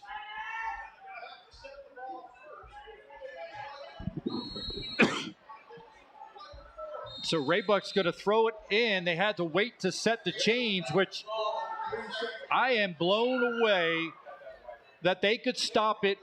I've watched so many games where they don't wait for the change to get set before they set the game in play. Here they decided to wait to get the change down there. The Braves hustle down. Credit to the Braves. They got around the ball. I don't know how Pollock got wide open, but in the middle of the field, you weren't expecting him to get to the middle of the field. But now it's a first down with what would appear to be one last play of the first half for the Braves at the Selinsgrove 23-yard line. Well, now you're looking at something that has to go to the end zone here. Wenrick, take another timeout here. Just get your defense set. He certainly will do just that. He'll take a timeout and a crazy long ending to this first half. Again, a crazy feel to this game. We've said it already that it feels like it's 35-0, mostly because Selinsgrove has not been able to get anything going. But it is only 14-0. And to recap the scoring, the Braves scored in the first quarter. Pollock on an 8-yard touchdown reception. They led 7-0 in the first quarter. And right now, following a Raybuck touchdown, the senior quarterback, and the extra point good, they got their touchdown all the way back with 8:49 to go in this first half, and that's been it. Everything is slow to a halt. The Selinsgrove trails 14-0 with just 3 seconds to go in the first half, but Raybuck comes out in the shotgun. And here's one of those things where you got a lot of young kids in the secondary. You want to make sure that they understand the game situation here. All right, knock it down. You don't need to be fancy here. Just make sure that they don't catch it. Raybuck looking over the defense. Blitz coming. Drops back. He's got some pressure. Now he steps up. Tries to get away from it. He does. Gets to the sideline. Being chased. Gets rid of it into the end zone. And it is a touchdown for the Braves. Well, you definitely didn't want that one to happen. And again, scramble drill by Raybuck. You just, as good as we did it last time with just staying on the receivers, we just lose sight and just ends up making a play. And it said it's all about your senior quarterback doing a little everything for the Braves. As DePhillips will come out and attempt the extra point to try to push the Braves up 21-0 as the first half clock sits at 0-0. Corbin Stahl will do the holding. DePhillips will attempt the extra point. It's down, the kick is up, and the kick is good. So as the clock shows 0-0, that's the end of the first half. A touchdown at the end of the first half pushed the Braves up to a 3-touchdown lead as they got a 7-play drive that went for 60 yards. It took 1 minute and 48 seconds and finished with a Raybuck touchdown pass to Stahl. That's the second passing touchdown of the night for your senior quarterback. This one going to the junior, Corbin Stahl, from 23 yards out. The extra point good. 21-0 lead for the Braves. We'll go to halftime, come back, have the Liberty Basement System halftime show. This Selinsgrove football presented by Selinsgrove Ford on Eagle 107, eagle107.com, and on the SBC Sports Live YouTube channel.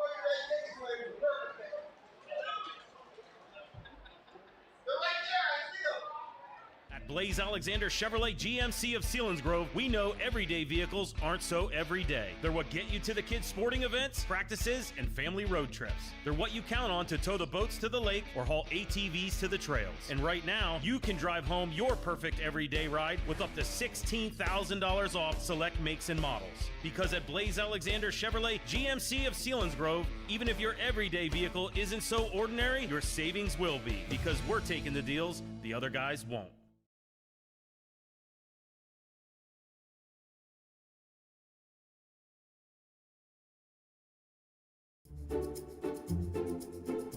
Oh, yeah, I may have overdone it. That is a lot of tissues. Are you okay? I am for now, but cold and flu season's just around the corner and I gotta be prepared. I have a better idea. Let's head over to Wise Pharmacy and get a flu shot. But I don't have an appointment. We love walk-ins. And just like that, you've reduced the risk of getting the flu. Thank you so much. So, do I get a lollipop? I was really brave.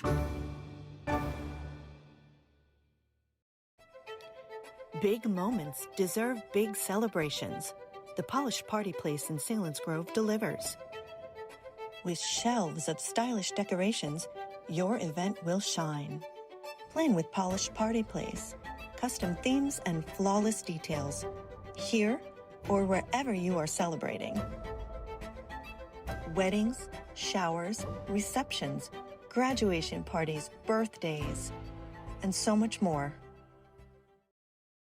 Hey, it's Gabe at Zimmerman Motors. It's a spooky time of year as we get ready for the autumn season, and there's no better place to do that than at Zimmerman Motors. That's right, the Jeep capital of Central PA has you covered. We have a huge selection of new and certified pre-owned Jeeps, with more arriving every day. Looking for a full-size pickup? You know there is no better option than a Ram truck, Hemi-Power match with a certified warranty up to 100,000 miles. There's no better 1-2 punch. Plus, with our used car inventory, we always have a selection of vehicles under $300 per month. Come see me here at Zimmerman Motors. I make car buying easy. My favorite part is the staff, and the aides are wonderful, and they treat us so well. We're always doing things, playing games. I think they're playing volleyball right now. I love Nottingham. It's the third nursing home I've worked at. Nottingham truly treats you like a family. They really are concerned with what's going on with you. There's nothing like being with the residents. I mean, you're a part of their lives now. You actually become part of their family on more than one occasion. We put our members first. Since the youngest flew the nest, there's been a lot of tears. Of joy. When Arnie had left, we decided to finish the basement. So we call members first. Between our low-rate home equity loan and Members First Concierge, all there was left to decide, dry bar or wet bar. Very wet bar. Salute Members First. We put our members first. The lead for the Braves at the end of the first quarter. And Braves will get their second touchdown of the night as we moved into the second quarter. This one was senior quarterback Ray Buck taking it from 2 yards out. He called his own number, and he takes it in for the score with 8:49 to go in that first half. It was a 7-play drive, covered 49 yards, took 2 minutes and 58 seconds. The extra point good. It was a 14-0 lead for the Braves. And then Corbin Stahl, as time expired in the first half, gets a 23-yard touchdown reception from Raybuck. 7-play drive, covering 60 yards, took 1 minute and 48 seconds. Extra point good. 21-0 lead at halftime for the Shikellamy Braves. As we take a minute to check out the Selinsgrove Marching Band entertaining the crowd. They do a tremendous job. So let's listen in to the Selinsgrove Marching Band.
Selinsgrove Marching Band entertaining the crowd here at Shikellamy High School.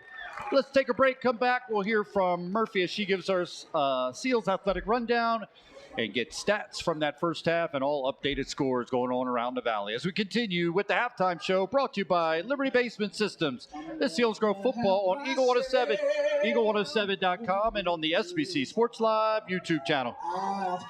Buy the best pre-owned vehicle from the area's #1 certified pre-owned Ford dealer, Selinsgrove Ford.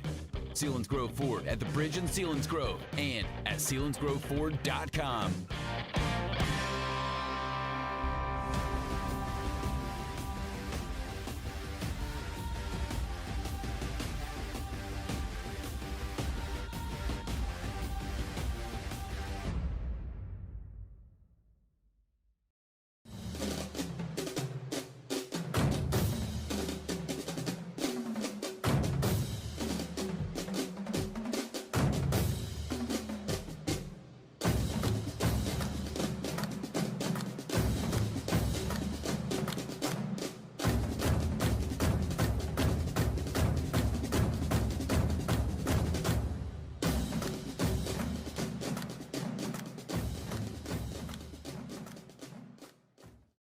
At Blaze Alexander Chevrolet GMC of Selinsgrove, we know everyday vehicles aren't so everyday. They're what get you to the kids' sporting events, practices, and family road trips. They're what you count on to tow the boats to the lake or haul ATVs to the trails. And right now, you can drive home your perfect everyday ride with up to $16,000 off select makes and models. Because at Blaze Alexander Chevrolet GMC of Selinsgrove, even if your everyday vehicle isn't so ordinary, your savings will be, because we're taking the deals the other guys won't.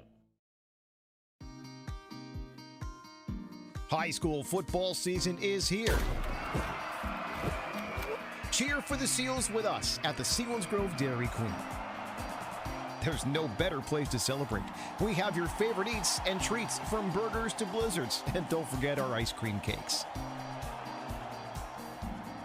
Selinsgrove DQ Grill and Chill for the win.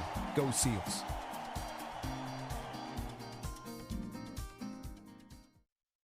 Time to do something a little different with your financial life? At Service First, we take pride in being anything but typical and helping our 47,000 plus members achieve their financial goals. At Service First, we're celebrating 50 years of being friends you can bank on. Become a member today.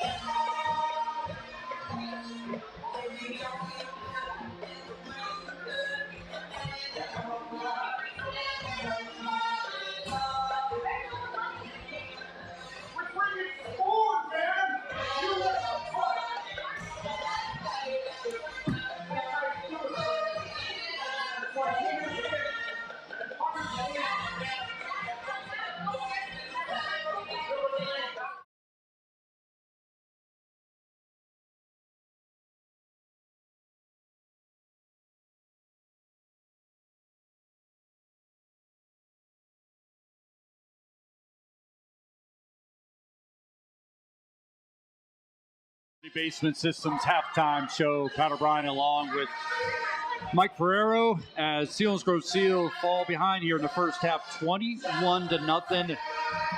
They got the last touchdown with no time left on the clock as Stahl got the catch from Brody Raybuck to put them up 21-0. That final drive was a 7-play drive, took 60 yards, took a minute and 48 seconds before Raybuck found Stahl for the touchdown.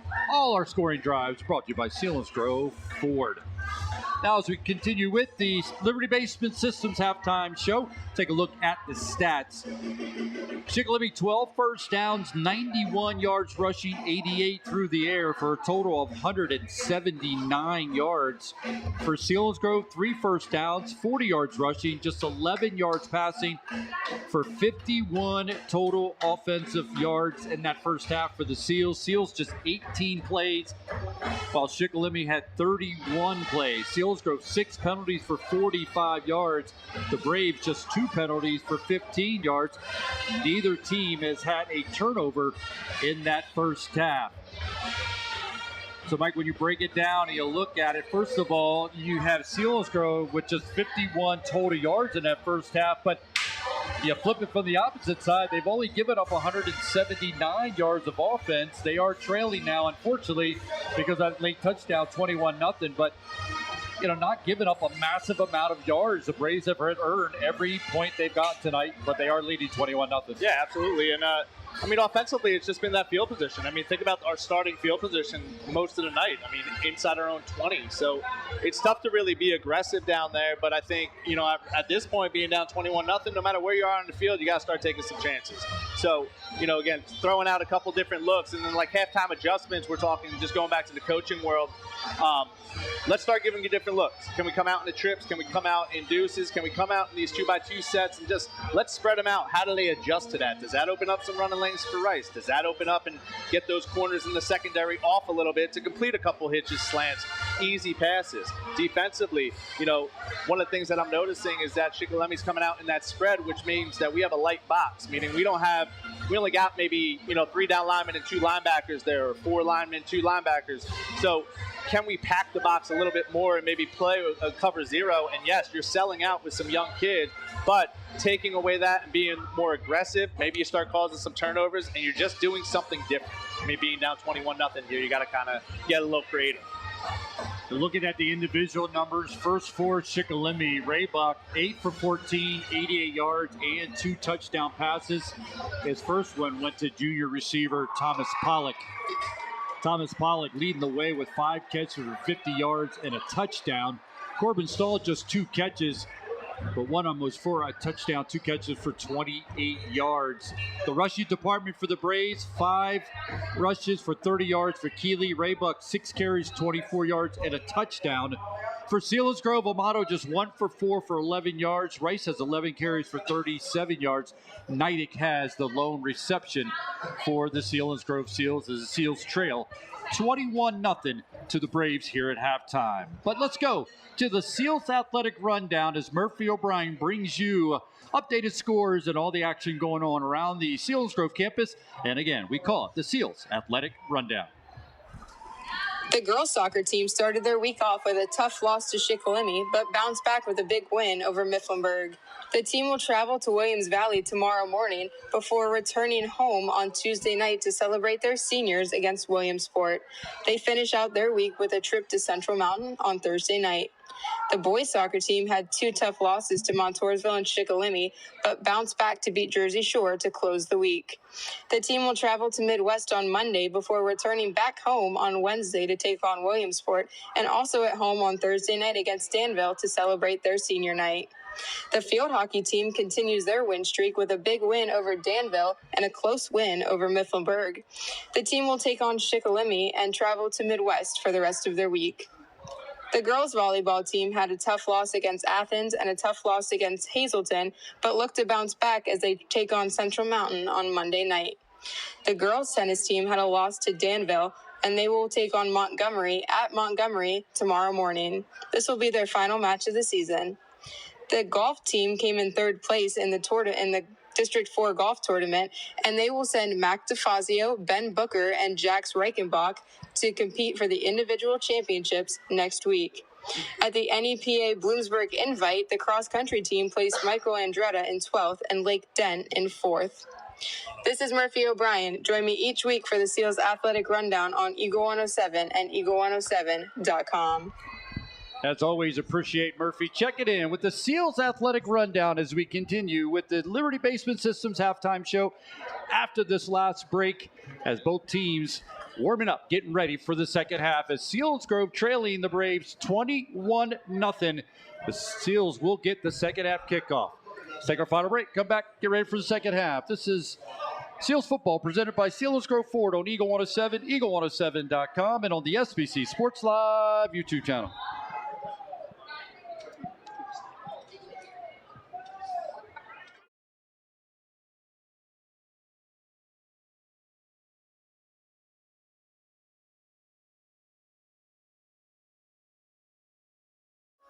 We put our members first. Here I am, CEO, COO, CFO, CMO, all the O's. The coolest owner. Getting my company off the ground wasn't easy, but I believed in me, and so did Members First. Thanks to my Members First concierge, my business account was up and running in no time. Entrepreneur, entrepreneur. Thank you, We Members put First. our members first.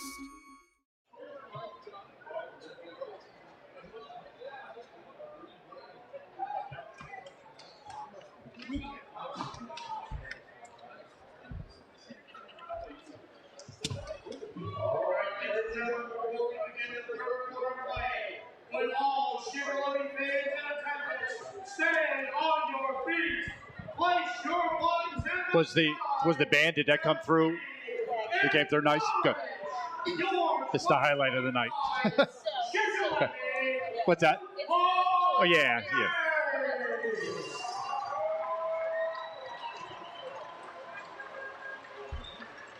They always get such a big ovation from the opponents, stands. So cool. Yeah, they're really great.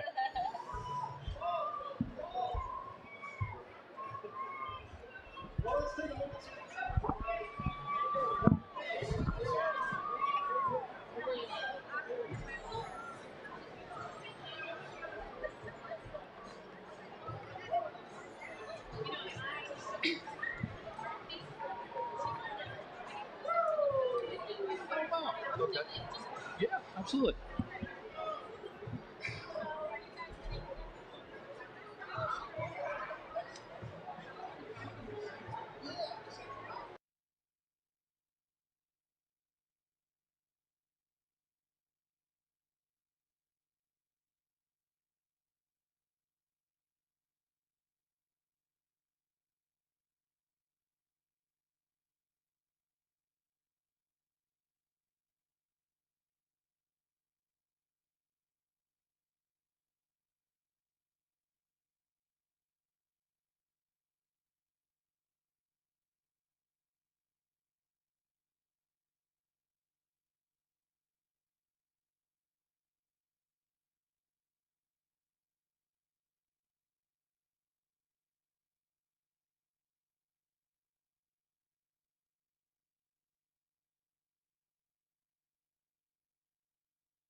Well, Mike, one last thing we do before we get ready for the second half, and that's talk about candidates for the Shikellamy Health Center backbreaker play of the game.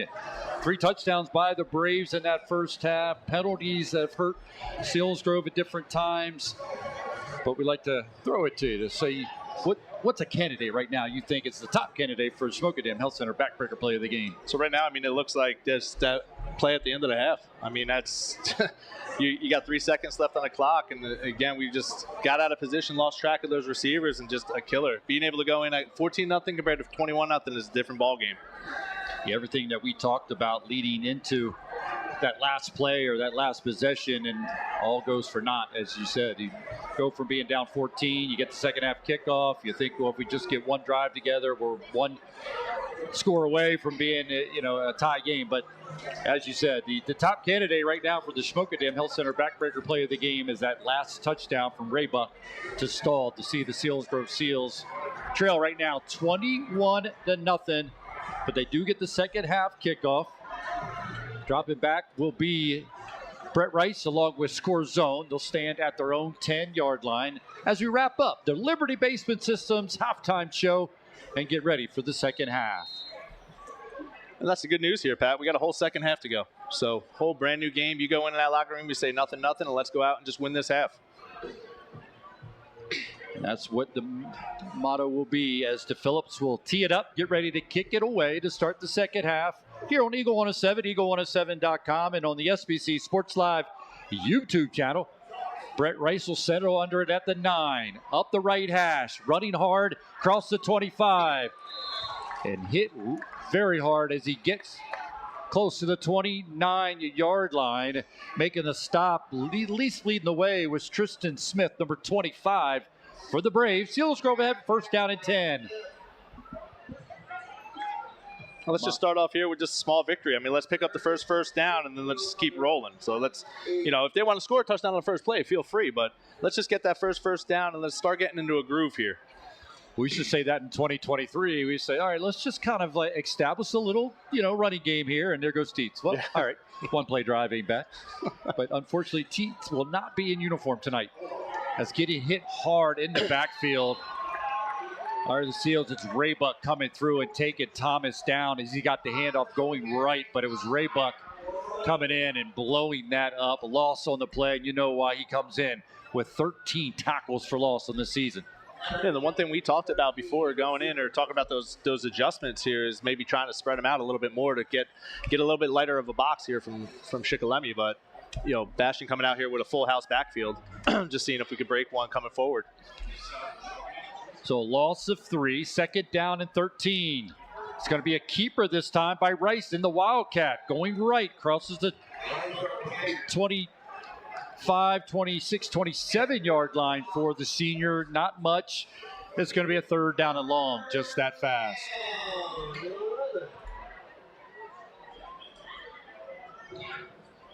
Yeah, not the start we needed for here in the second half. So. And Amado, who had just one completion in that first half for 11 yards, probably going to be forced into a passing situation, sending 2 wide receivers to the left. High formation, though, behind Amado.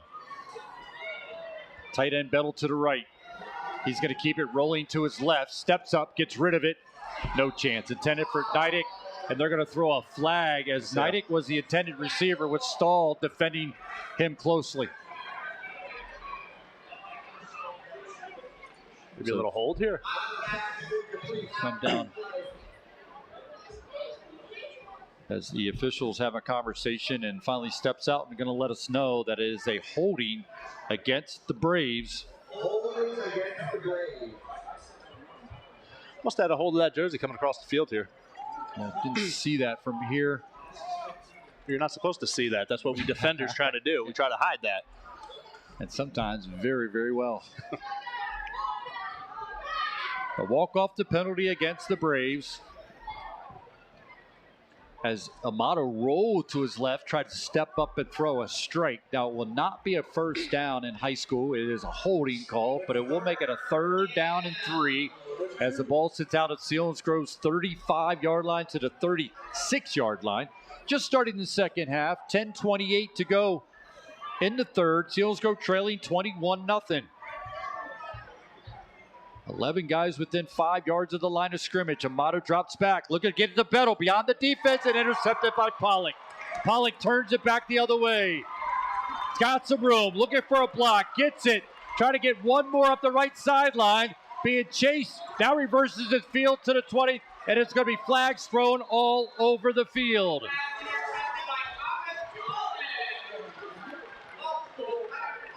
So in that first half, Selinsgrove had 6 penalties. Shikellamy just 2, but we've had multiple penalties to start the second half. And get a penalty thrown on the return by junior defensive back Thomas Pollock. We've been talking about that kind of look where there's no safety there in the middle of the field, or he's up at the line of scrimmage, and we had Bettle down the seam there. Just Rocco just throwing off the back foot there. Just needs to put a little bit more oomph in there and just let Bettle run underneath it.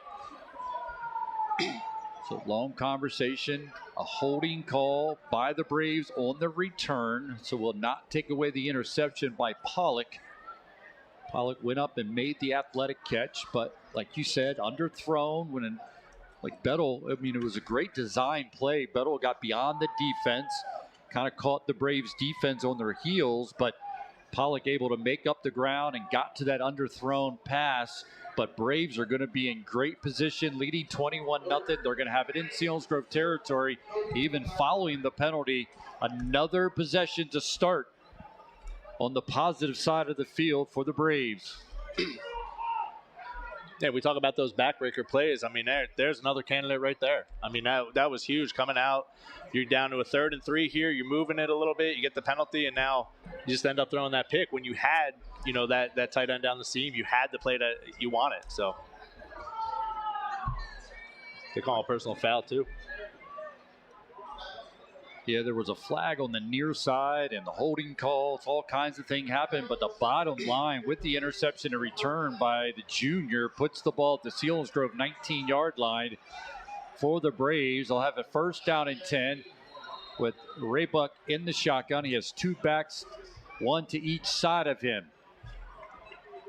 Raybuck looks over the defense, getting the snap, going to keep it, design keeper. He's got some room. Dragging defenders. He's going to get close to the 10-yard line. Raybuck will give you everything he's got, but to me, it looked like a defender not willing to step up and try to make the hit on the big quarterback. It allowed him to get all the way to the 10-yard line. It'll be short of a 1st down. It'll be a 2nd down and 1 for the Braves, and wouldn't be surprised it goes right back to Raybuck again. And right now we're watching, it's getting a little bit more chippier here. You can see, you know, Shikellamy talking to Selinsgrove, talking to the refs, and, you know, Selinsgrove talking back. We just got to keep our heads here. Keep playing your game. Keep playing football. Don't do anything silly. Okay, just keep your heads. Braves are in command at this one, and they're looking to add to their already 21-0 lead. Some long conversation. One thing I've been doing high school football for 27 years, and from a broadcasting standpoint, be selfish here for a second, you enjoy having a little flow in the game. Yeah. And there has been no flow in this game whatsoever between the flags and conversations that we think we're continuing to have before the officials finally put it back in play, and they do. 2nd down and 1 for the Braves. 2 backs in the backfield, flipping sides. Raybuck in the shotgun. Selinsgrove showing blitz. Raybuck's going to keep it. Hit the backfield by Peters, and he's going to take him down. Peters also a wrestler. Maybe he's familiar with Raybuck and how to take him down, get him low, and take away those legs, and he does, and make one of the bigger defensive stops by the Seals all night. That's a great time. And again, keep your head here. Just play your game. Keep playing defense. Again, they didn't score. You just gave them the ball in good field position. Keep playing. All right, we got 3rd down now, if that's correct there. 3rd down. And again, 3rd and 5. So it's a good place to be here for Selinsgrove. And Mike, what would I say if there was another flag on before we get going? Did I miss? What did I miss? What? Officials from the far side, the Selinsgrove sideline, is going to come out and he's having a discussion, and he's pointing towards the Selinsgrove sideline warning. Sideline warning, their first one. Oh my God! As the official's not even near the sideline, you got coaches standing all the way up at the 25-yard line. The official's standing at the 15, and to throw a sideline warning. Again, coaches can only come so far down the box. I think it might be the 25, something like that. Maybe the coaches past that. I mean, that's pretty like they weren't at this point. No biggie. 3rd and 5. Let's just play the game. From the 15 for the Braves, trying to add to their 21-0 lead. Raybuck throws it out for Pollock, makes the catch. Going to be tackled by Neidig. Beautifully done by the sophomore corner to make the stop, or else Pollock possibly running into the end zone for the Braves. Same route, same whip route. You know, they see that we're in man there with Neidig, just one-on-one, and just running the same route there. So it's a 1st down and goal to go for the Braves. Ball at about the 8-yard line, maybe the 9-yard line. 8:30 to go in the 3rd. Selinsgrove trailing 21-0. Trips to the right for the Braves. Pollock to the left with Neidig on him. Raybuck getting the call. Gets it. Gives it alone back in the backfield. Hit, taken down. That was Kiefer that time. He started right, tried to go left. Owen Hoffman on the stop. So it's going to be a 2nd down goal to go for the Braves. And that was a good job there. I couldn't tell who it was, but with the backside contained. So not letting that cutback come all the way across the field, but just having somebody in that gap, making sure that they controlled it. So great job there by, I couldn't remember, I couldn't see if it was Vasquez or maybe Hoffman. I couldn't tell who that was. Looking for another stop like that on this 2nd down and goal to go for the Shikellamy Braves, leading 21-0. 2 backs in the backfield this time. Kiefer along with Keeley. Raybuck looking to the right over the defense. Getting the snap. He's going to keep it. He's going to go left. He's going to get to the goal line, into the end zone. Touchdown for the Shikellamy Braves. And there was that zone read with that quarterback. He just read the D end right there, just keeping him on blocks. He committed down the line, and Raybuck was able to read it and just keep it. He gets his 2nd rushing touchdown of the night for the Braves. This was coming with 7:29 to go in the 3rd. Now DePhillips will jog out and try to stay perfect on the night on the PA chores. Corbin Stahl will do the holding. So Braves have scored in every quarter so far, and Mike, there's a flag. Why wouldn't there be? Yeah. We went a couple plays without one. Yeah. Got bored. It's a false start against the Braves, so that's going to walk the Braves back. They're keeping the kicker out. They'll try following the penalty. DePhillips does have a field goal on the season from 26 yards out. He's 1 for 3 on the season. Now they'll spot it down at the 15 to make this a 25-yard attempt for DePhillips. Just a sophomore. Snaps good, holds good to kick. Plenty of distance. It sails through, and it's good. So the Braves get the score in the 3rd quarter, increasing the lead to 28-0. Come back, get the Brave kickoff as they now lead 28-0 over the Seals. This Selinsgrove football presented by Selinsgrove Ford on Eagle 107, eagle107.com, and on the SBC Sports Live YouTube channel. This October, it's all about family, fun, and enjoying the drive. The Mazda CX-5 gives you standard all-wheel drive, so every fall adventure feels easy. And right now, save $1,000. Or Go bigger with the Mazda CX-50, gas or hybrid. Yours for just 0.9% financing for 60 months. And when the whole crews along, the Mazda CX-90 delivers with $2,000 off in customer cash savings. This fall, bring everyone together and enjoy the drive. Only at W&L Mazda off Route 11 in Northumberland and online at WNLMazda.com. Just 19 yards, took 2 minutes and 42 seconds following the Pollock interception. Raybuck finished it off with a 6-yard touchdown run, extra point good, and the Braves lead 28-0. That's the Selinsgrove Ford drive summary. DePhillips has it teed up, approaches it, and it's away. Brett Rice settles under it at the 8. To the right hash, go down as he crosses the 20, out to the 22-yard line. And Selinsgrove will try to muster up some offense, where right now see themselves trailing 28-0 to the Braves. The Braves trying to improve to 5-2. Selinsgrove trying to avoid falling to 1-6. Yeah, at this point, I mean, we're just looking, just take it play by play now. Okay, let's just get some positive yards on first down, pick up that first down, and then just see if we can get something going here. Okay, don't give up. It ain't 28-0. Okay, just keep fighting.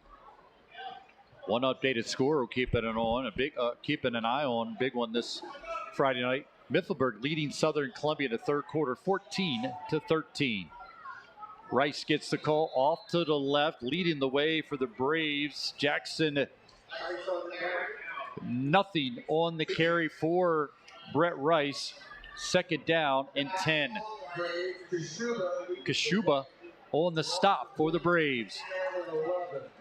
Another update want to give you: Hollidaysburg leading Jersey Shore 24-7 at halftime. Selinsgrove will host Hollidaysburg next week.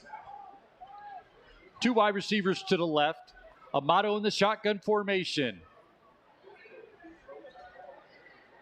Amato looking over the defense, getting the snap, rolling to his left. Heavy pressure, gets rid of it, overthrows just Maria, falls incomplete. Third down and long for the Seals.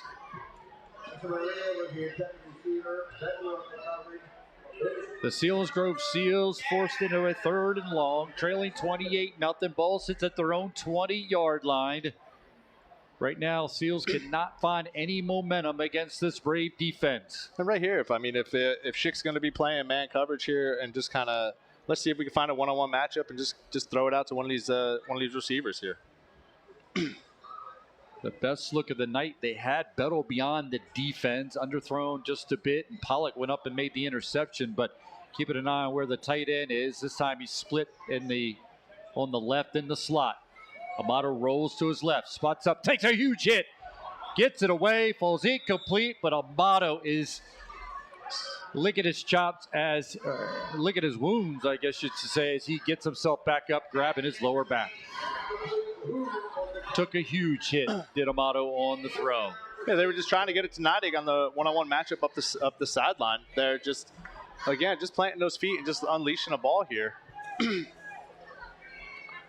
It just seems like Rocco's just uncomfortable, just being, in the pocket. And I don't know if that's like, sometimes we look at that, it might be like a trust issue, getting hit numerous times. That might cause it, but just having the feet set and just unleashing, just let it fly. Well, the incomplete calls a 4th down and 10. High snap to Dresser, but he gets it away. Corbin Stahl goes under and settles under it at the 43. His knee goes down, and he'll be blown dead there at the 43-yard line. That's where the Braves will take over. 1st down and 10. Selinsgrove Football on Eagle 107 is sponsored in part by Helping Hands of Shamokin Dam, Coles, Stony Hill Tree Farm.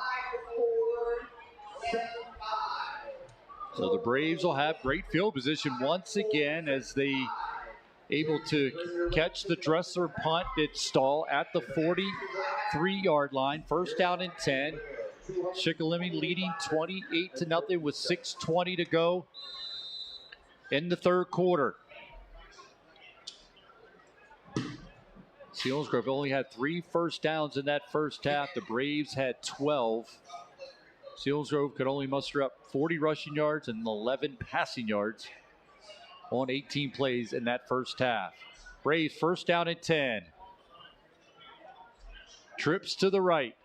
Raybuck drops back. Heavy pressure by Fegley. Unable to get to him. He gets rid of it, and it's going to fall short.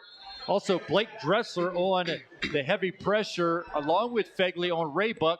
He tried to throw it off his back foot.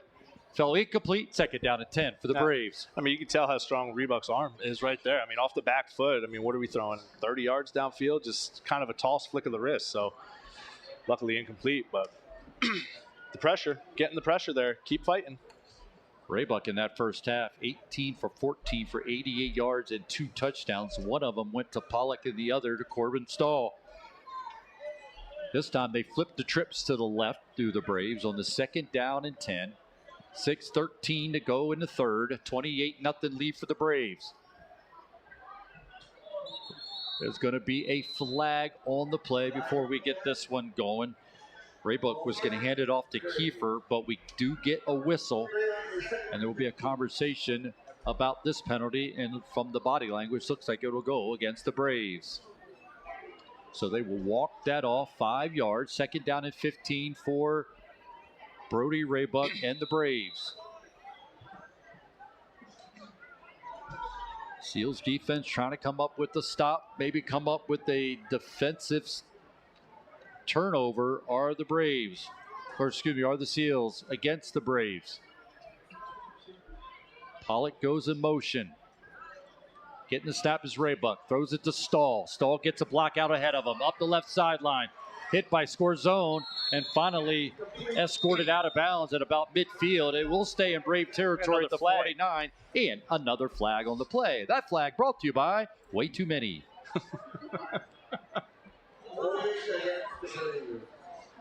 It's like a block in the back, maybe. Wow. If somebody would sponsor flags thrown, they would have gotten a lot of recognition tonight. They have to have a local company that makes flags or something. For sure. That flag brought to you by Thomas Flag Company. Maybe get one of the clothing companies that does all the T-shirts and shorts and the apparel. Maybe get one of them and throw it out there. We got to talk to that sale company there at Sunbury Broadcasting. Well, it was a flag, so it's against the Braves. It puts the ball at the 31-yard line. Second down and another zip code for the Braves. We'll call it 32 as they have to get all the way to the Selinsgrove 47-yard line. It's going to be a screen. Fegley chasing Kiefer from behind. That's Keeley. And another flag thrown. Brought to you by Thomas Flag Company. If you're out there, just message the radio station and get sponsored. You could sponsor flags thrown. Anyone? Yeah, the rate they're going tonight. Man, they were gotten their money's worth. We talked earlier about just a flow in a game. It's going to be the longest game in history. Well, Pat, the good thing, I don't know any better. So I just think this is how it is. Yeah. Well, it's not. It's not the way it goes. I'll give us a chance to reset things a little bit here. So that penalty goes against. Did that one go against the Seals? I really do not know. But the bottom line, it's a third down and 18 from the 35-yard line. Selinsgrove sees the Braves set up at their own 35-yard line. Trips to the left. Raybuck takes the snap, rolling to his left, being chased, gets rid of it, looking for Stahl. Stahl tries to make the catch, and he's going to be out of bounds along the sideline, and possibly got away with the push. Now we got another flag here. I don't know if Pollock was talking to the ref here. It's going to be a flag thrown, looks like maybe after the play, so there will be a conversation, and they're going to say exactly what I saw. It was a push-off by Pollock, or by Corbin Stahl, as he tried to make the catch. Stahl can't believe that the call is on him, or is he just surprised by how many flags have been thrown tonight as well? Well, I always thought that was a funny thing. You know, you're the guy that definitely pushes off, and then you put your palms up, you know, like, oh, I didn't do anything. It's like, you know, just take it. You got caught. Move on. Try it again. So they will decline it because it was an incomplete pass, so we will see a punting formation for the Braves as Raybuck will do the punting. His last punt or at least a punt he had tonight, went 64 yards, similar to the spot where he's at right now. Return man standing at his own 21-yard line for the Seals. Ray Buck gets the good snap, gets it away. Another good punt, but a fair catch will be made by the Seals. That's Isaac Thomas making the fair catch at the 23-yard line. Selinsgrove will take over, first down and 10 from their own 23, trailing 28-0 with 4:59 to go in the third. Mentioned that score earlier. Mifflinburg leading Southern Columbia 14-13 at this point. And as a Seal fan, not happy to hear that Hollidaysburg is beating Jersey Shore at halftime 24-7, with Hollidaysburg coming to town next week. The good thing there is it's a long bus ride for them. 2-hour, I think, bus ride there. And maybe it'll rain. First down and 10 for the Seals. Amato pitches it to Rice. Rice makes a man miss in the backfield. Takes it up beyond the numbers on the left side. Going to get 5 yards, second down at 5. And we knew going in, or coming in after last week, all the positive drive start for Shamokin was a killer for the Seals. Well, tonight, Chica started an average of their own 47-yard line. Seals average starting spot, 21-yard line. Hard to win that way. And the Braves have taken advantage of it to a 28-0 lead over the Seals. Two wide receivers to the right. Amato gets the snap, gives it to the fullback, trying to bounce off a would-be tackler, able to show some strength. Yes, Maria, as finally the whistle be blown at the 34-yard line, and it'll be enough for a first down. Good run. Way to keep it going. And I love the lineman being around him, just trying to help push, keep going. So they get the clock going before the chains are started. And that end of that first half, they did not do it that way. Always curious. First down at 10 for the Seals. They have it at their own 34-yard line, trailing 28-0 with 3:50 to go in the third. 11 guys within 5 yards of the line of scrimmage. Amato's going to roll to right. Confusion, and he took a ginormous hit again. Bender came in and just blew him up. And again, Amato slow to get back to his feet. And I couldn't tell if that was supposed to be a handoff, if it was supposed to be a rollout. I'm not too sure what that was going to be. It looked like the running backs were going up, like it was going to be sprint out protection, and then just, it looked like Rocco might have had, definitely confusion, obviously.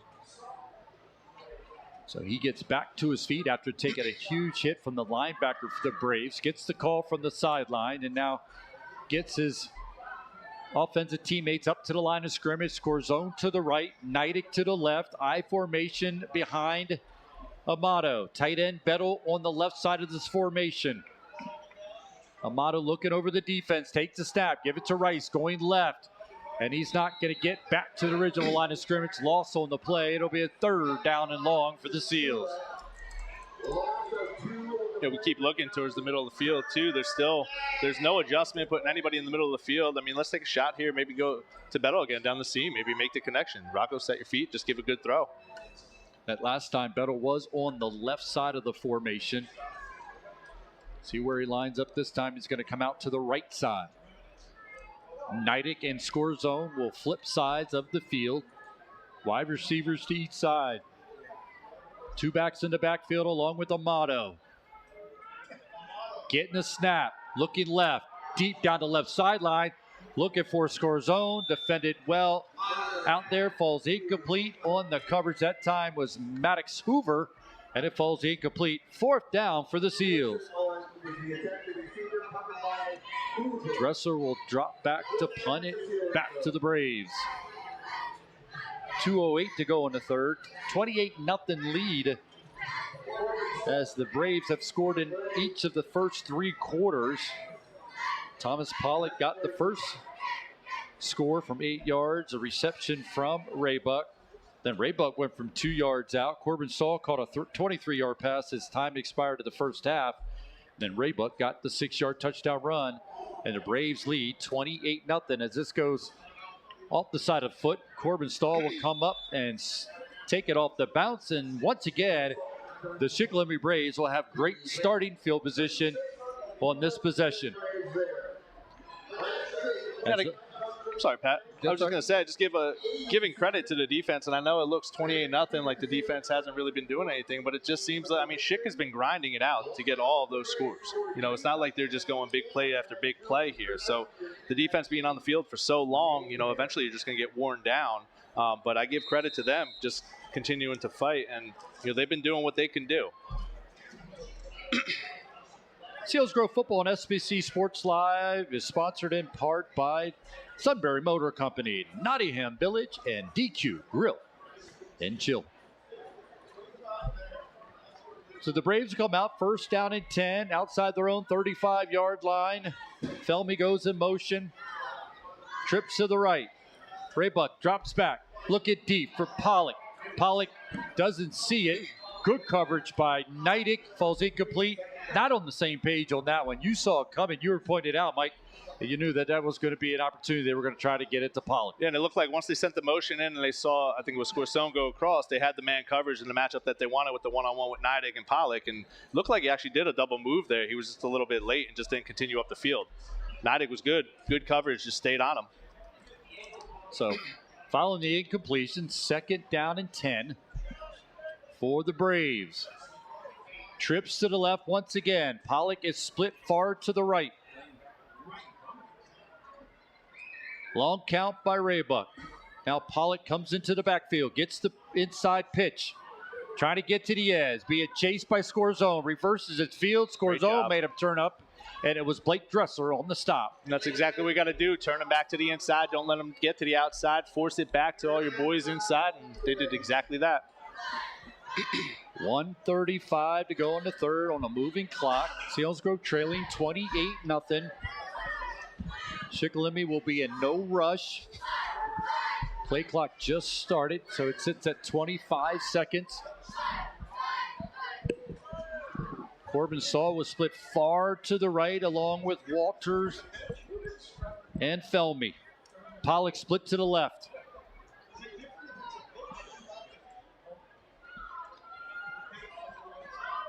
And the handoff goes alone back in the backfield. He's able to run through some tackles. As that's Gavin Kiefer getting the call, and he runs into Thomas and is able to get away from Thomas. It'll be a short pickup, but what a hard run by the lone back of the backfield. Thomas came up, settled down, and took a brunt of that run. Looks like he's going out now. And he came out of last week's game against Shamokin as well. Did Isaac Thomas. Good series for the defense there. He's setting a punt again. Offense, we just got to get something going. See if we get something out of the special teams. The Scorzone stands outside of his own 15-yard line. Raybuck will do the punting once again for the Braves. Nope, fake. Take a long way to go. Off the right.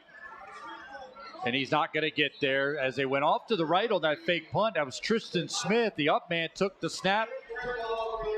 Seals get the stop. They'll have a good field position in Brave territory, trailing 28-0 off the fake punt. Yeah, that's an interesting call in that situation too. And sometimes, you know, when you got it, you tell the up back, hey, if you get this look, you know, go ahead and go with it. It's on. And maybe they saw something with Selinsgrove and thought they had it and called it on. Couldn't be too bad. I didn't see any of the Shikellamy coaches yelling at the up back there. And with leading 28-0 and dominating at this point, took the risk. But Selinsgrove, good field position at the Brave 44-yard line. Amato drops back, looking for the slant to Neidig. Good Neidig ball. makes the catch, tackled by Pollock. He'll get 8 on the catch, make it a second down and 2 for the Seals. And that's the end of the third quarter. We'll flip sides of the field. Selinsgrove trailing the Braves 28-0. This is Selinsgrove football presented by Selinsgrove Ford on Eagle 107, eagle107.com, and on the SBC Sports Live YouTube channel. Ball and football are here, so it's time to make the right plays. In the Nissan Murano, you'll cruise with comfort and style. Rogue is the go-to from game day drives to apple picking. Huddle up in the Pathfinder, bringing the power and the room. When it's time to haul or tailgate, the Frontier is your workhorse. Next month, join us and see the Heisman Trophy in person for our Nissan Heisman House tailgating run. Visit us in person off Route 15 in Shamokin Dam and online at WNLNissan.com. Time to do something a little different with your financial life? At Service First, we take pride in being anything but typical and helping our 47,000 plus members achieve their financial goals. At Service First, we're celebrating 50 years of being friends you can bank on. Become a member today.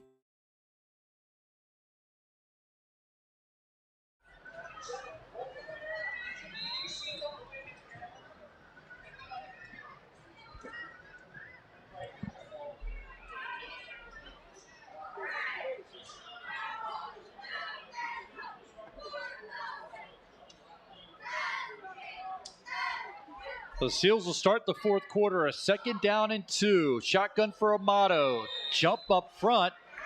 And looks like Selinsgrove will get the first down following the penalty against the Braves. Great discipline by the offense there. Being able to go on too. And that was a great ball. We didn't get to say it before we went to break, but I mean, great ball by Rocco there just on the slant. Just a little bit of separation. That's all Neidig needed. And great ball when he has his feet set, being able to just really get it in there. Well, with the penalty, Selinsgrove a first down at the Braves 31-yard line. Just moved into the fourth quarter. Selinsgrove trying to get on the board for the first time tonight. They trail 28-0. Amato in the shotgun. Score zone to the left. The handoff's going to go to just Maria. Nothing. Blown up. Maybe a yard. It'll be a 2nd down and 9 as they spot it at the 30-yard line. They haven't been able to get any push up front, have the Seals against those guys up front for the Braves. And again, they do give them a yard on that run, but that is it. So 2nd down and 9 for the Seals. Bettle will split out to the right. He'll be in the slot. Score zone to the left. Neidig to the far right. Amato looks at his wrist. Gets the call. Dropping back. Get rid of it. Trying to get to Neidig on the out. Heavy pressure on Neidig. That on Amato. Forced it a bit early. Falls incomplete. 3rd down and 9 for the Seals. One of the things you got to look at, too, is maybe coming back here to score zone. They're spending a lot of time looking at Neidig, obviously, being that guy that's stepping up. But score zone down here on the bottom of the screen, or bottom of the field here, if he runs a slant, gets to the inside, he is one-on-one because you had those backers and everybody on the outside. They were rushing in, so there was a lot of space for him to work if he can get him the ball. And that's where score zone will go again. It'll split far to the left, Neidig to the right, and Bettle to the right as well. So 2 defenders out there on Neidig and Bettle. Score zone, a 1-on-1 here on the left. Amato looking over the middle. Heavy pressure. Gets rid of it. Throws it away. It falls incomplete. It'll be a 4th down and 9. Amato under heavy pressure. Just got rid of it to fall incomplete. 4th down and 9 for the Seals. They'll keep the offense out there. Selinsgrove just trying to come up with something, trying to move the chains, keep this possession alive. To do that, they're going to have to pick up a first down on this 4th and 9 at the Brave 30-yard line. Score zone, and Neidig this time will flip sides along with Bettle. Bettle will be on the slot on the left with Stahl defending him. Amato stays in that shotgun on his 4th down and 9. Heavy pressure, gets ready, looking for the slant to Bettle, and it falls incomplete as Amato took another big hit under heavy pressure, falls incomplete, turnover on downs, back to the Braves. Yeah, Rocco's just getting no time to really sit back there, just go through his progression. So I can see how it's a tough day. If that number 1's taken away, he doesn't really able to get to number 2. Selinsgrove Football and SBC Sports Live is sponsored in part by W&L Mazda, Nissan, and Subaru, and Chris Cannowell State Farm Insurance.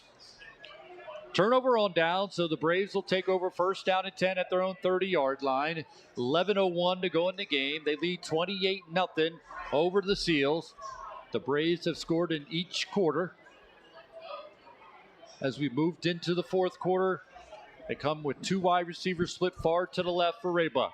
He's going to get to the lone back in the backfield. On the carry was Kiefer going left. Gets 5, 2nd and 5 for the Braves. Host the white shirts in on the stop. So Seals trying to come up with the stop as we're keeping an eye on the Schmokadam Health Center backbreaker play of the game candidates. We have ones from the first half that we've mentioned already. Oh, as we moved into the fourth quarter, again, keeping our eye on candidates for the Schmokadam Health Center backbreaker play of the game.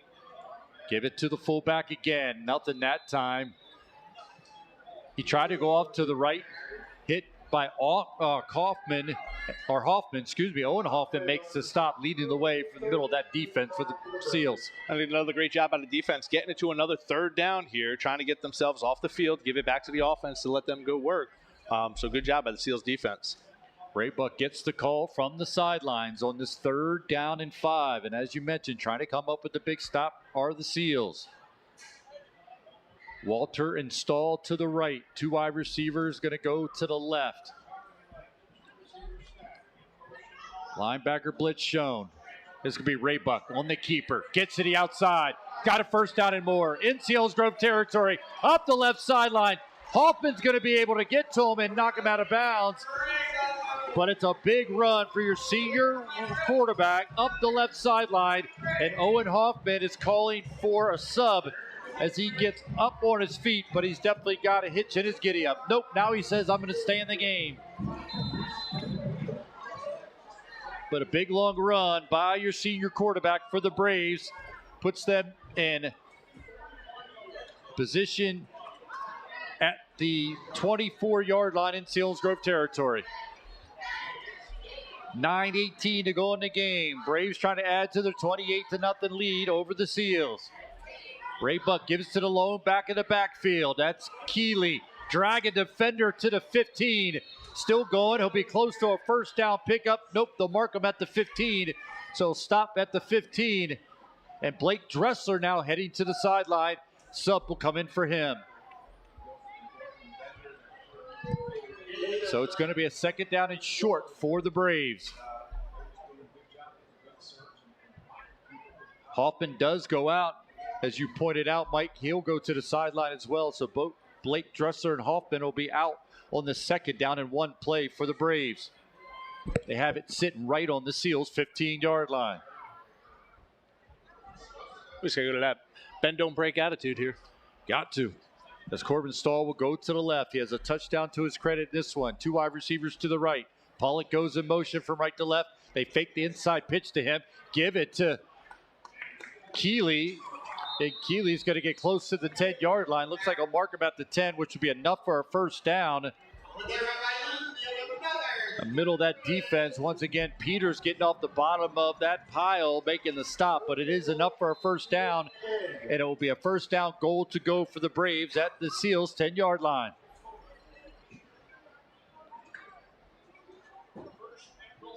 Raybuck gets the snap. Going to give it to Keeley. Stacked up at the line of scrimmage. Sassaman, who had come in for Blake Dressler, making the stop. Owen Hoffman will make his way back out. And Hollenbach looks like he'll come to the sideline. 2nd down and goal to go from the 10 for the Braves. Play clock at 25 seconds as Raybuck gets the call from the sidelines. There'll be a no hurry. Game clock at 7:25. The Braves leading 28-0 on the 2nd down and goal to go from the 10. This time, Walter will split to the left in the slot with Stahl. Pollock goes in motion. Lone back in the backfield gets the call again. That's Keeley. Nothing there. Maybe a loss of half yard. It's going to be a 3rd down and goal to go from about the 10-yard line for the Braves. Good job. Again, 3rd down here. Just got to get off the field. Coming into the game is Tristan Smith for the Braves. And Raybuck will get the call from the sideline. Keeley will come out of the game with Smith coming in. Now they'll send Smith back in. They may let this wind down and call a timeout as the coach is going to send Thelmy off as Raybuck comes back to the huddle. 12 seconds on the play clock. Same look with wide receivers to each side. Pollock on the right with Neidick on him. It's going to be a keeper by Raybuck. He's at the 5. He's at the goal line. Touchdown for the Shikellamy Braves.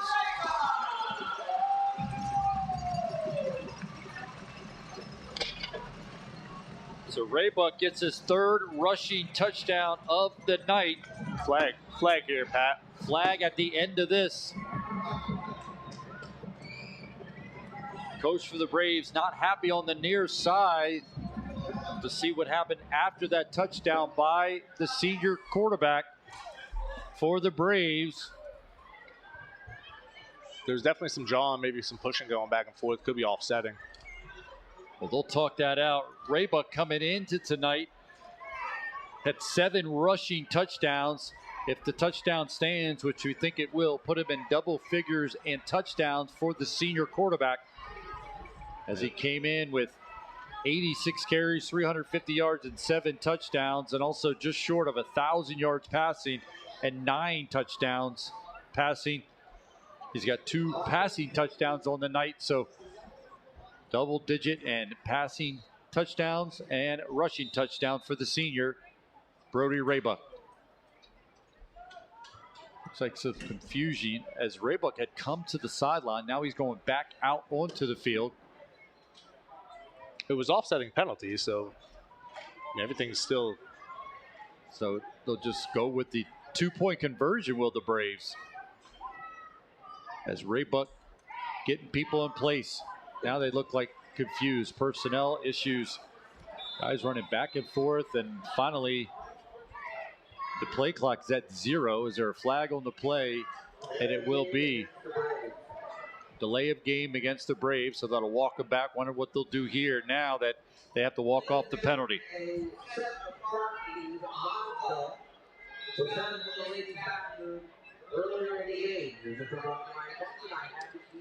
Again, play clock now is at 17 seconds. They're going to bring the kicking team out. I don't understand what they were trying to do. Like, why? Well, the play clock's at 10. This extra point try for the Phillips. Play clock at 4. Everybody's not set. Play clock at 1. It did go to 0, but they say they were able to get it off, and it's up, and it's no good. So after all that, the extra point no good by the Braves, but they do increase the lead to 34-0. Take a break, come back, have the Brave kickoff. Selinsgrove football presented by Selinsgrove Ford on Eagle 107, eagle107.com, and on the SBC Sports Live YouTube channel. Since 1915, 5 generations of Sunbury Motor Company have been offering you a better buying experience. With new vehicles from 3 trusted brands and a selection of qualified pre-owned vehicles, we'll make sure you drive away in your dream vehicle no matter your budget. So what are you waiting for? Visit one of our showrooms or check us out online today and join over 100 years of satisfied customers at Sunbury Motor Company.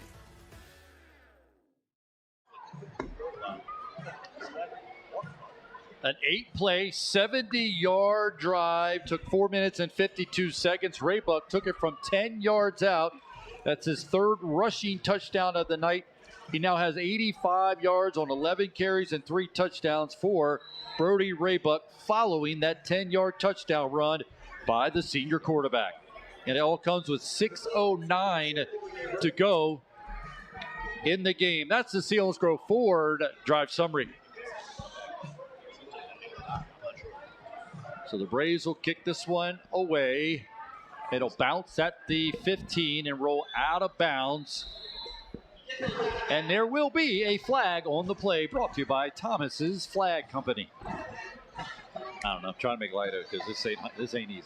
I hear that. I think it was the Wilkes-Barre, like the Pioneers, the arena football team. They used to have a Bennigan's napkin. And then it would be a ground round first down. All right. So there you go. Is Bennigan still around? We got anyone in the let vicinity? Let us know. And Mike is letting you know, advertisers, hey, give Sunbury Broadcasting a call. Let's go ahead and sponsor the penalty flags. You would have gotten your money's worth tonight. Whole heck of a lot of penalties. 8 of them in the first half and too many to count in the second half. But right now, Seals have it after that ball went out of bounds. They'll have it first down and 10 from their own 35-yard line. 6:09 to go in the game. 34-0 lead for the Braves. Going to go to Rice. Second level. Biggest run of the night. As he's going to cross the 30. 25-20, 15, 10, 5. Touchdown, Selinsgrove Seals. And that's exactly what could have happened if you just get that one seam there and you got no safety in the middle of the field. You just be able to just go. Nobody's going to catch him. So the Seals avoid a shutout as Rice takes it for the touchdown for the Seals as they avoid a shutout tonight against the Braves. Kinley Weiser will come out, attempt the extra point. Had 2 blocked a week ago, trying to right the ship from the extra point try for the sophomore kicker off the Isaac Thomas hold. Snap's good. Kick is up. And for Kinley Weiser, it is good. So the Selinsgrove Seals get on the board on a Rice touchdown run. As Rice came into tonight with 5 rushing touchdowns, add another one to his credit. And Rice goes over 100 yards on the night on that 65-yard run by your senior. It comes with 5:58 to go in the ball game. Just a one-play drive covering 65 yards. Took 11 seconds. The extra point by Weiser, good. Selinsgrove cuts into the 34-7 lead following the touchdown run by Rice. Again, Rice on the night, 16 carries, 105 yards, and a touchdown. That is 4th time going over 100 yards on the season for your senior running back. Somehow the Red Sea opened up and Brett Rice ran right through it for a long touchdown run. I don't know where that was all game. Let's get the ball back to it again. Return man lets it go into the end zone. He was trying to scoop it up, couldn't get to it. So it'll be brought out to the 20-yard line. But again, that was a one-play drive, 65-yard run by Brett Rice. The extra point good. 34-7 lead for the Braves. That's the Selinsgrove Ford drive summary. So the Braves will take over at their own 20-yard line. First down and 10. Next week, Selinsgrove will return home to take on Hollidaysburg. Hollidaysburg came in tonight undefeated. See if we get some updated scores as Hollidaysburg leading Jersey Shore 45-7. Wow. What a wow. Wide receivers to each side. New quarterback in there? New quarterback is into the game. Checking in for the Braves, number 5. That is Brady Kurtz, the sophomore, comes into the game, hands it off on the first play. Give him 5 yards on the run, second down and 5. Once again, answer to the trivia question. Kurtz gets the call from the sideline. Will make his way out onto the field. Going to send one wide receiver to the right. That's Luke Broches to the right. Another wide receiver far to the left. 2 wide receivers to the left. Treese is in the slot on the left for Kurtz. Kurtz getting the snap. Going to go with the running back on the right. That's Caleb O'Connor. Short of a first down, just going to pick up a couple yards, make this a 3rd down and a long 2, short 3 for the Braves. Yeah, this is a good opportunity to get some of these young guys. And even though, I mean, mostly been young guys playing throughout the season, some of these other guys that haven't gotten the time, just get them in there, get them some more experience, and just keep building the program, keep building it for the future. Those guys will see the Braves in a 3rd down play, a 3rd down and 3, 4:35 to go in the game. Selinsgrove trailing 34-7. 7. Kurtz in the shotgun. Got one back in the backfield with him with trips to the right. He's going to pitch it going to the right. Bettle's going to make the stop. The carry that time for the Braves was Campbell, but he's going to have enough for a first down for the Braves.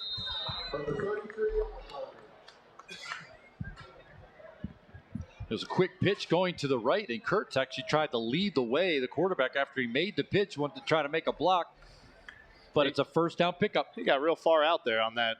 And I think there used to be a pitch play. I forget who used to run it in the NFL, but they would or college, they would pitch it and the quarterback would lead through. I forget what that was called.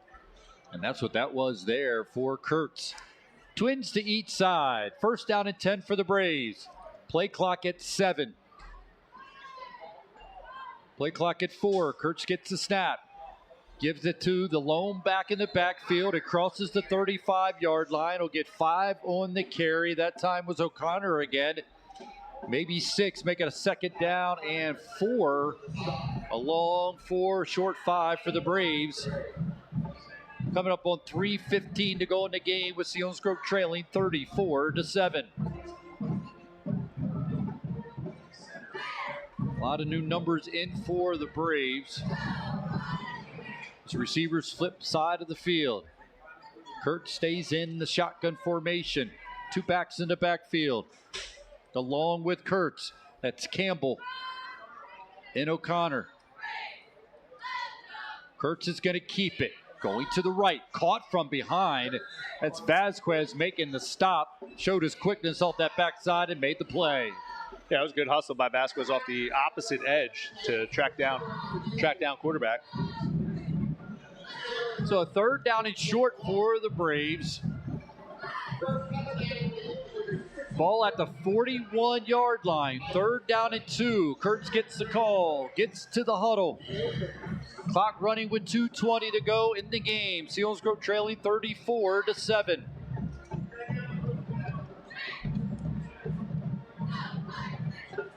In no hurry of the Braves. Play clock at 7. Kurtz gets the snap. Handoff's going to go this time to Campbell. It'll be close to a first down. Down marker has it at 4th and inches. No measurement. They don't do that anymore. Now, you said you can't do tush push here in high school. No. All right. No shick shove. Shick shove. But no hurry again of the Braves. In command, 34-7. Trying to wrap things up here from Shikellamy. Trying to go to 5-2. Kurtz, look at the play clock. Under 10. Probably wait till it gets to 5 before he takes the snap. And he does. It's a fake. Wow. Kurtz going up the right sideline. Nobody's going to catch him from behind. It's going to be a touchdown for the Braves. Faked it that time to Kurtz into the line of scrimmage. Showed his quickness up the right sideline. Takes it in for the score. That was a great read. I mean, that fooled a lot of people here. But he must have had that in that breadbasket for a while before he pulled that out. Touchdown for the Braves comes with 1:04 to go in this one. As you had Kurtz into the scoring column for a dominating performance by the Braves. The Phillips will attempt an extra point. Stahl does the holding. Low snap, Stahl gets it up. The kick is up, and the kick is good. So it gets through for DePhillips on that one. 7-play drive for the Seals. Cover 80 yards. Took 4 minutes and 54 seconds. Finished off by the Kurtz 58-yard touchdown run. The extra point got through, and the Braves increased their lead to 41-7 with 1:04 to go in this one. That's the Selinsgrove Ford drive Sunbury. Stick around after the game. The Eagle 107 post-game show. Give you score recap, stats of the game tonight from our stat man, Zach Showers. We will also give you scores of other games going on around the valley and give you the Schmogadam Health Center backbreaker play of the game. So as you said, Mike, great read by Kurt coming in. He playing quarterback, filling in for Ray Buck, and kept it in the gut of the running back till he got up to the line of scrimmage, and Kurt showed some quickness getting around the edge, and he was gone, outrunning Fegley as the lone defender in on the play, and it's a touchdown for the Braves. Score zone at the 17. Between the hash, makes a man miss at the 25, tackled out to the 31-yard line. And score zone gets a good return by the Seals. 58 seconds to go in the game. Again, just want to keep your head. You don't want to do anything stupid that jeopardizes next week. Maybe a timeout taken by the Braves to get some subs as Coach Hoover out on the field directing guys in and out. Get some subs into the game as the Selinsgrove Seals will fall to 1-6 on the season. The Braves will improve to 5-2. What was at stake in this one? When you look at this series, Selinsgrove in 68 matches coming in tonight led the series 40-28. The 12th year of this season of Rally in the Valley. The Seals are 9-2 in those previous 11 games. Seals had the trophy in 14-15. The Braves would take it in 16-17, but since that time, Selinsgrove has owned the Rally in the Valley trophy for the past 7 seasons. But it's going to be passed over to the Braves following this Brave win. Final score is the only thing in doubt at this point with 58 seconds to go, and Selinsgrove trailing 41-7. Fumbled snap on the turf, and it's picked up by the Braves. They're going to take it in for a score. Tristan Smith scoops it up after the errant fumble by the Seals, and there's going to be a flag thrown. He got in the end zone and spun the ball a little too excited there. So it will be a penalty against the Braves. The touchdown will stand for the Braves as Isaac Thomas came in to play quarterback. Errant snap, scooped up by Smith, takes it in uncontested in for the score. All coming with 52 seconds to go in the game.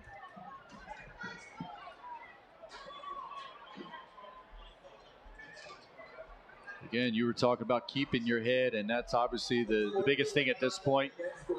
As you got Hollidaysburg's going to be a heavy challenge next week for the Seals, but you want to have everybody healthy and everybody here to play to have any chance to try to knock off what appears to be an undefeated Hollidaysburg team next week at home for the Seals. Yeah, absolutely. And you're going to have some chatter going back and forth, and, you know, Shikellamy saying things back and forth. Just got to let it go.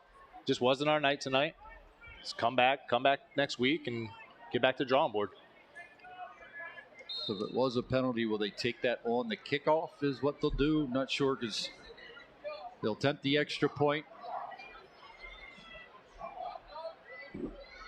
As it will be to Phillips attempting the extra point. High snap, but Stahl gets it down. End over end kick is good. First defensive touchdown or fumble recovery touchdown of the year for the Braves. Their second defensive touchdown of the season. And with the extra point good, it's now 48-7 lead for the Braves. Again, just 52 seconds to go in this one.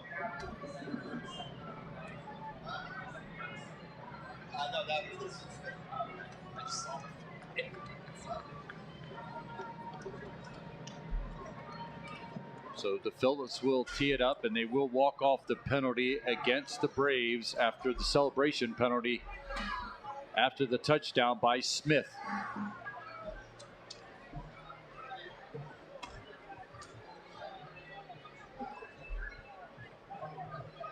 Scooping it up was Smith, and he took it uncontested. The 35 yards in for the score with the extra point good. 48-7 lead. That's the Selinsgrove Ford drive summary.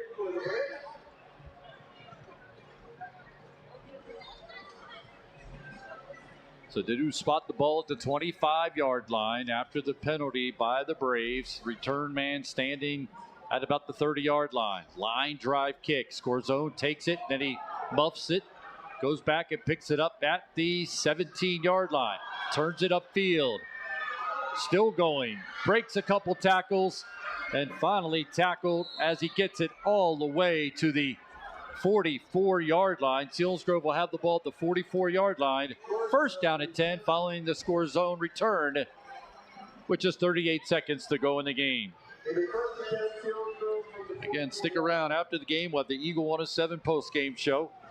Give you scoring recap, stats, other scores, and we'll wrap things up here from All Sports Complex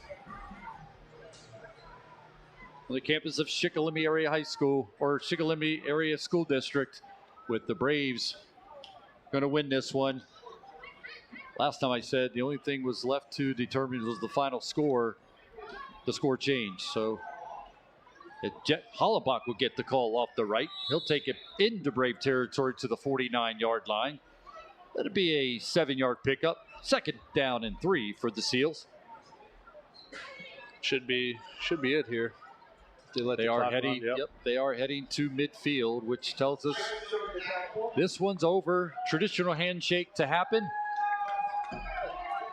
as the final 10 seconds will run out. Selinsgrove falls to the Shikellamy Braves 48-7. This Selinsgrove football presented by Selinsgrove Ford on Eagle 107, eagle107.com, and on the SBC Sports Live YouTube channel.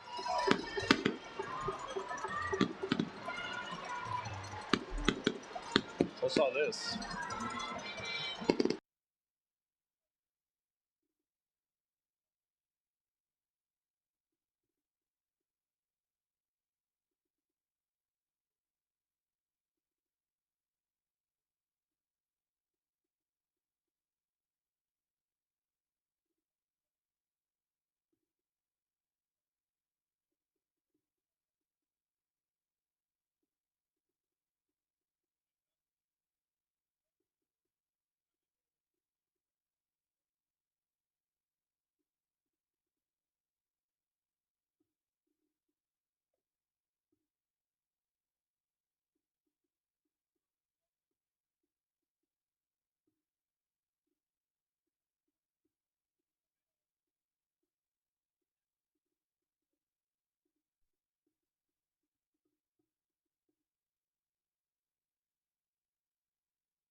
Welcome back to Shikellamy as the Braves win this one tonight 48-7. They take control of the Rally in the Valley trophy over the Selinsgrove Seals. The Seals had dominated this Rally in the Valley series as they had kept it in Selinsgrove for the past 7 years. But tonight it belongs to the Braves.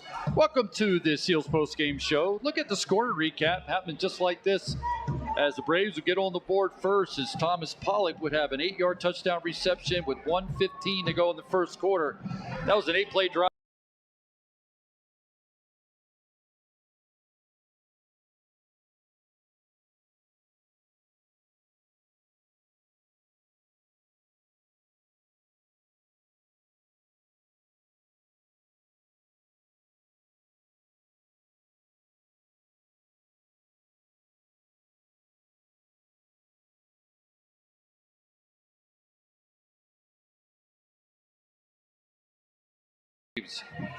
But the Corbin Stahl would get a 23-yard touchdown reception as time expired at the end of the first half. Ray Buck found him, and after a scramble, that completed a 7-play drive. 60 yards it covered, took a minute and 48 seconds, the extra point good, 21-0 lead, and that would stand at halftime as the Braves led 21-0. Then Ray Buck would get his second rushing touchdown of the night. This game was 7:29 to go in the third quarter. A 5-play drive went 19 yards, took 2 minutes and 42 seconds, the extra point good, and it was a 28-0 lead for the Braves. That would be the score at the end of the third quarter. And then Ray Buck would get his third rushing touchdown of the night. This one came from 10 yards out, took 8 plays, 70 yards, took 4 minutes and 52 seconds. It was with 6:09 to go in the ball game, increasing the lead to 34-0 after the extra point was no good. But the Seals would avoid a shutout as Brett Rice went 65 yards, came with 5:58 to go in the game. That was just a 1-play drive covering all 65 yards. The extra point by Weiser good. It was 34-7 lead for the Braves. And the Braves would get a 58-yard touchdown run by Kurtz. Came with just 1:04 to go in the game. 7-play drive, 80 yards. Took 4 minutes and 54 seconds. It was a keeper by Kurtz covering 58 yards. Extra point good. 41-7 lead for the Braves. And then the final score of the night came on a fumble recovery by the Braves by Smith with 52 seconds to go in the game. The extra point good, pushing the lead to 48-7 over the Selinsgrove Seals. The Seals fall to 1-6 as the Braves improve to 5-2. Just been handed the stats. We'll take a look at that after this break as we continue with the Seals post-game show here on Eagle 107, eagle107.com, and on the SBC Sports Live YouTube channel.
Show from Shikellamy as the Shikellamy Braves beat the Selinsgrove Seals 48-7. Before we take a look at the stats, get some updated scores for you, some of interest to us. Southern Columbia comes back and beats Mifflinburg 21-14. Mount Carmel all over Danville 61-13. Lewisburg beats Midwest 35-7. Shamokin beats Williamsport 42-7, and Hollidaysburg beats Jersey Shore. To score we have 45-7 for the Hollidaysburg. Stays undefeated on the season. They'll beat Selinsgrove's opponent next week. Take a look at the numbers first for the Seals. 6 first downs, 118 yards rushing, 26 through the air for 144 yards, 7 penalties for 60 yards for the Selinsgrove Seals. 2 turnovers by the Seals, 1 interception and 1 fumble. For the Shikellamy Braves, 17 first downs, 266 yards rushing, 98 through the air for 364 total yards for the Braves. The Braves had 10 penalties on the night for 80 yards, no turnovers. As a big play in the game was the scoop 35-yard fumble recovery by the Braves. That was their final score of the night to push it to 48-7. Individual numbers, Raybuck 10 for 19 for 98 yards and 2 touchdowns. Pollock 6 catches, 57 yards and a touchdown. Stahl 3 catches, 31 yards for the touchdown. In the rushing department, Raybuck 11 for 85 and 3 touchdowns. Keeley 11 carries for 48 yards. Kurtz just 2 carries but 60 yards and the touchdown for the Braves. For the Selinsgrove Seals, Rocco Amato 2 for 12 for 26 yards and an interception. Neidick with both catches for those 20 yards. Rice 11 carries, 105 yards and a touchdown. His 4th time that he went over 100 yards in his senior season for the Selinsgrove Seals. So hard to look at those numbers, Mike. They kind of match up with what we saw tonight. A Brave team, much improved and taking advantage of things tonight. And 364 total yards, big difference in that category for the Seals. Difference tonight. Yeah, and it's definitely hard. I mean, defense, it just seemed like they were on the field the entire night. And, as much as they can do and getting them to third downs and getting off the field, it was just the offense. And, I've been there throughout the years having some of those games where the offense just isn't clicking. And it's, you just keep putting the defense in a bad situation. So just got to go back to the drawing board this weekend, look at some film, see what's going on forward, see what you got, and just kind of make some adjustments and see if you could switch it up here just to get the offense clicking. Now we talk about the Shamokin Dam Health Center backbreaker play of the game. Throughout the game, we talk about candidates of the Shamokin Dam Health Center backbreaker play of the game, but this one might be pretty obvious, and I turned it to you, Mike. Mike Ferrero, the backbreaker play of the game in this one, and the victory for the Braves. Yeah, I'd probably go back to right at the end of the half. Just going into the half at 14-0 with some momentum, you get the stop, and you're getting the ball coming out, and looking at that deficit of only 2 scores as opposed to 3 is a totally different mindset. So as soon as that goes on, and then you come out in the second half, and I think did we go 3 and out on that? Did we go 3 and out on that one? I can't remember when we first came out of the second half. So. Yep. But it's a quick offensive series. Give it right back to them, and it's just we'd never get that momentum back again. So yeah, I would just definitely say that one. So that's the Shamokin Dam Health Center backbreaker play of the game. Shamokin Dam Health Center offering medical care, chiropractic care, rehabilitation, and more. Call 570-743-4333 for an appointment. That's the Shamokin Dam Health Center backbreaker play of the game. Again, the Seals fall tonight 48-7 to the Shikellamy Braves as the Braves improve to 5-2. Selinsgrove falls to 1-6. Next week, the Seals will be at home taking on Hollidaysburg. Catch Seals game day with me, Pat O'Brien, and Ryan Brandt starting at 6, followed by the kickoff at 7 p.m. Mike, once again, thanks for joining us tonight.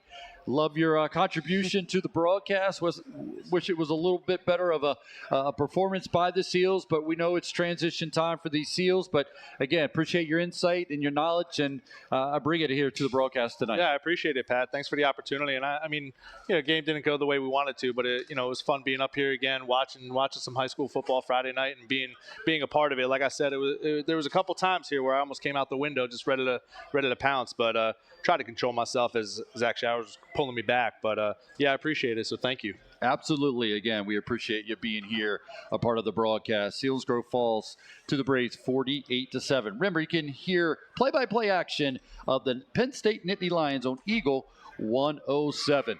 So for Zach Showers, our stat guy, Rob Center, our producer, and the whole SBC Sports Live staff, and Mike Ferrero. You'll get it. You'll get it. I'm Pat O'Brien. Thanks for joining us for tonight's Seals football game here on Eagle 107, eagle107.com, and on the SBC Sports Live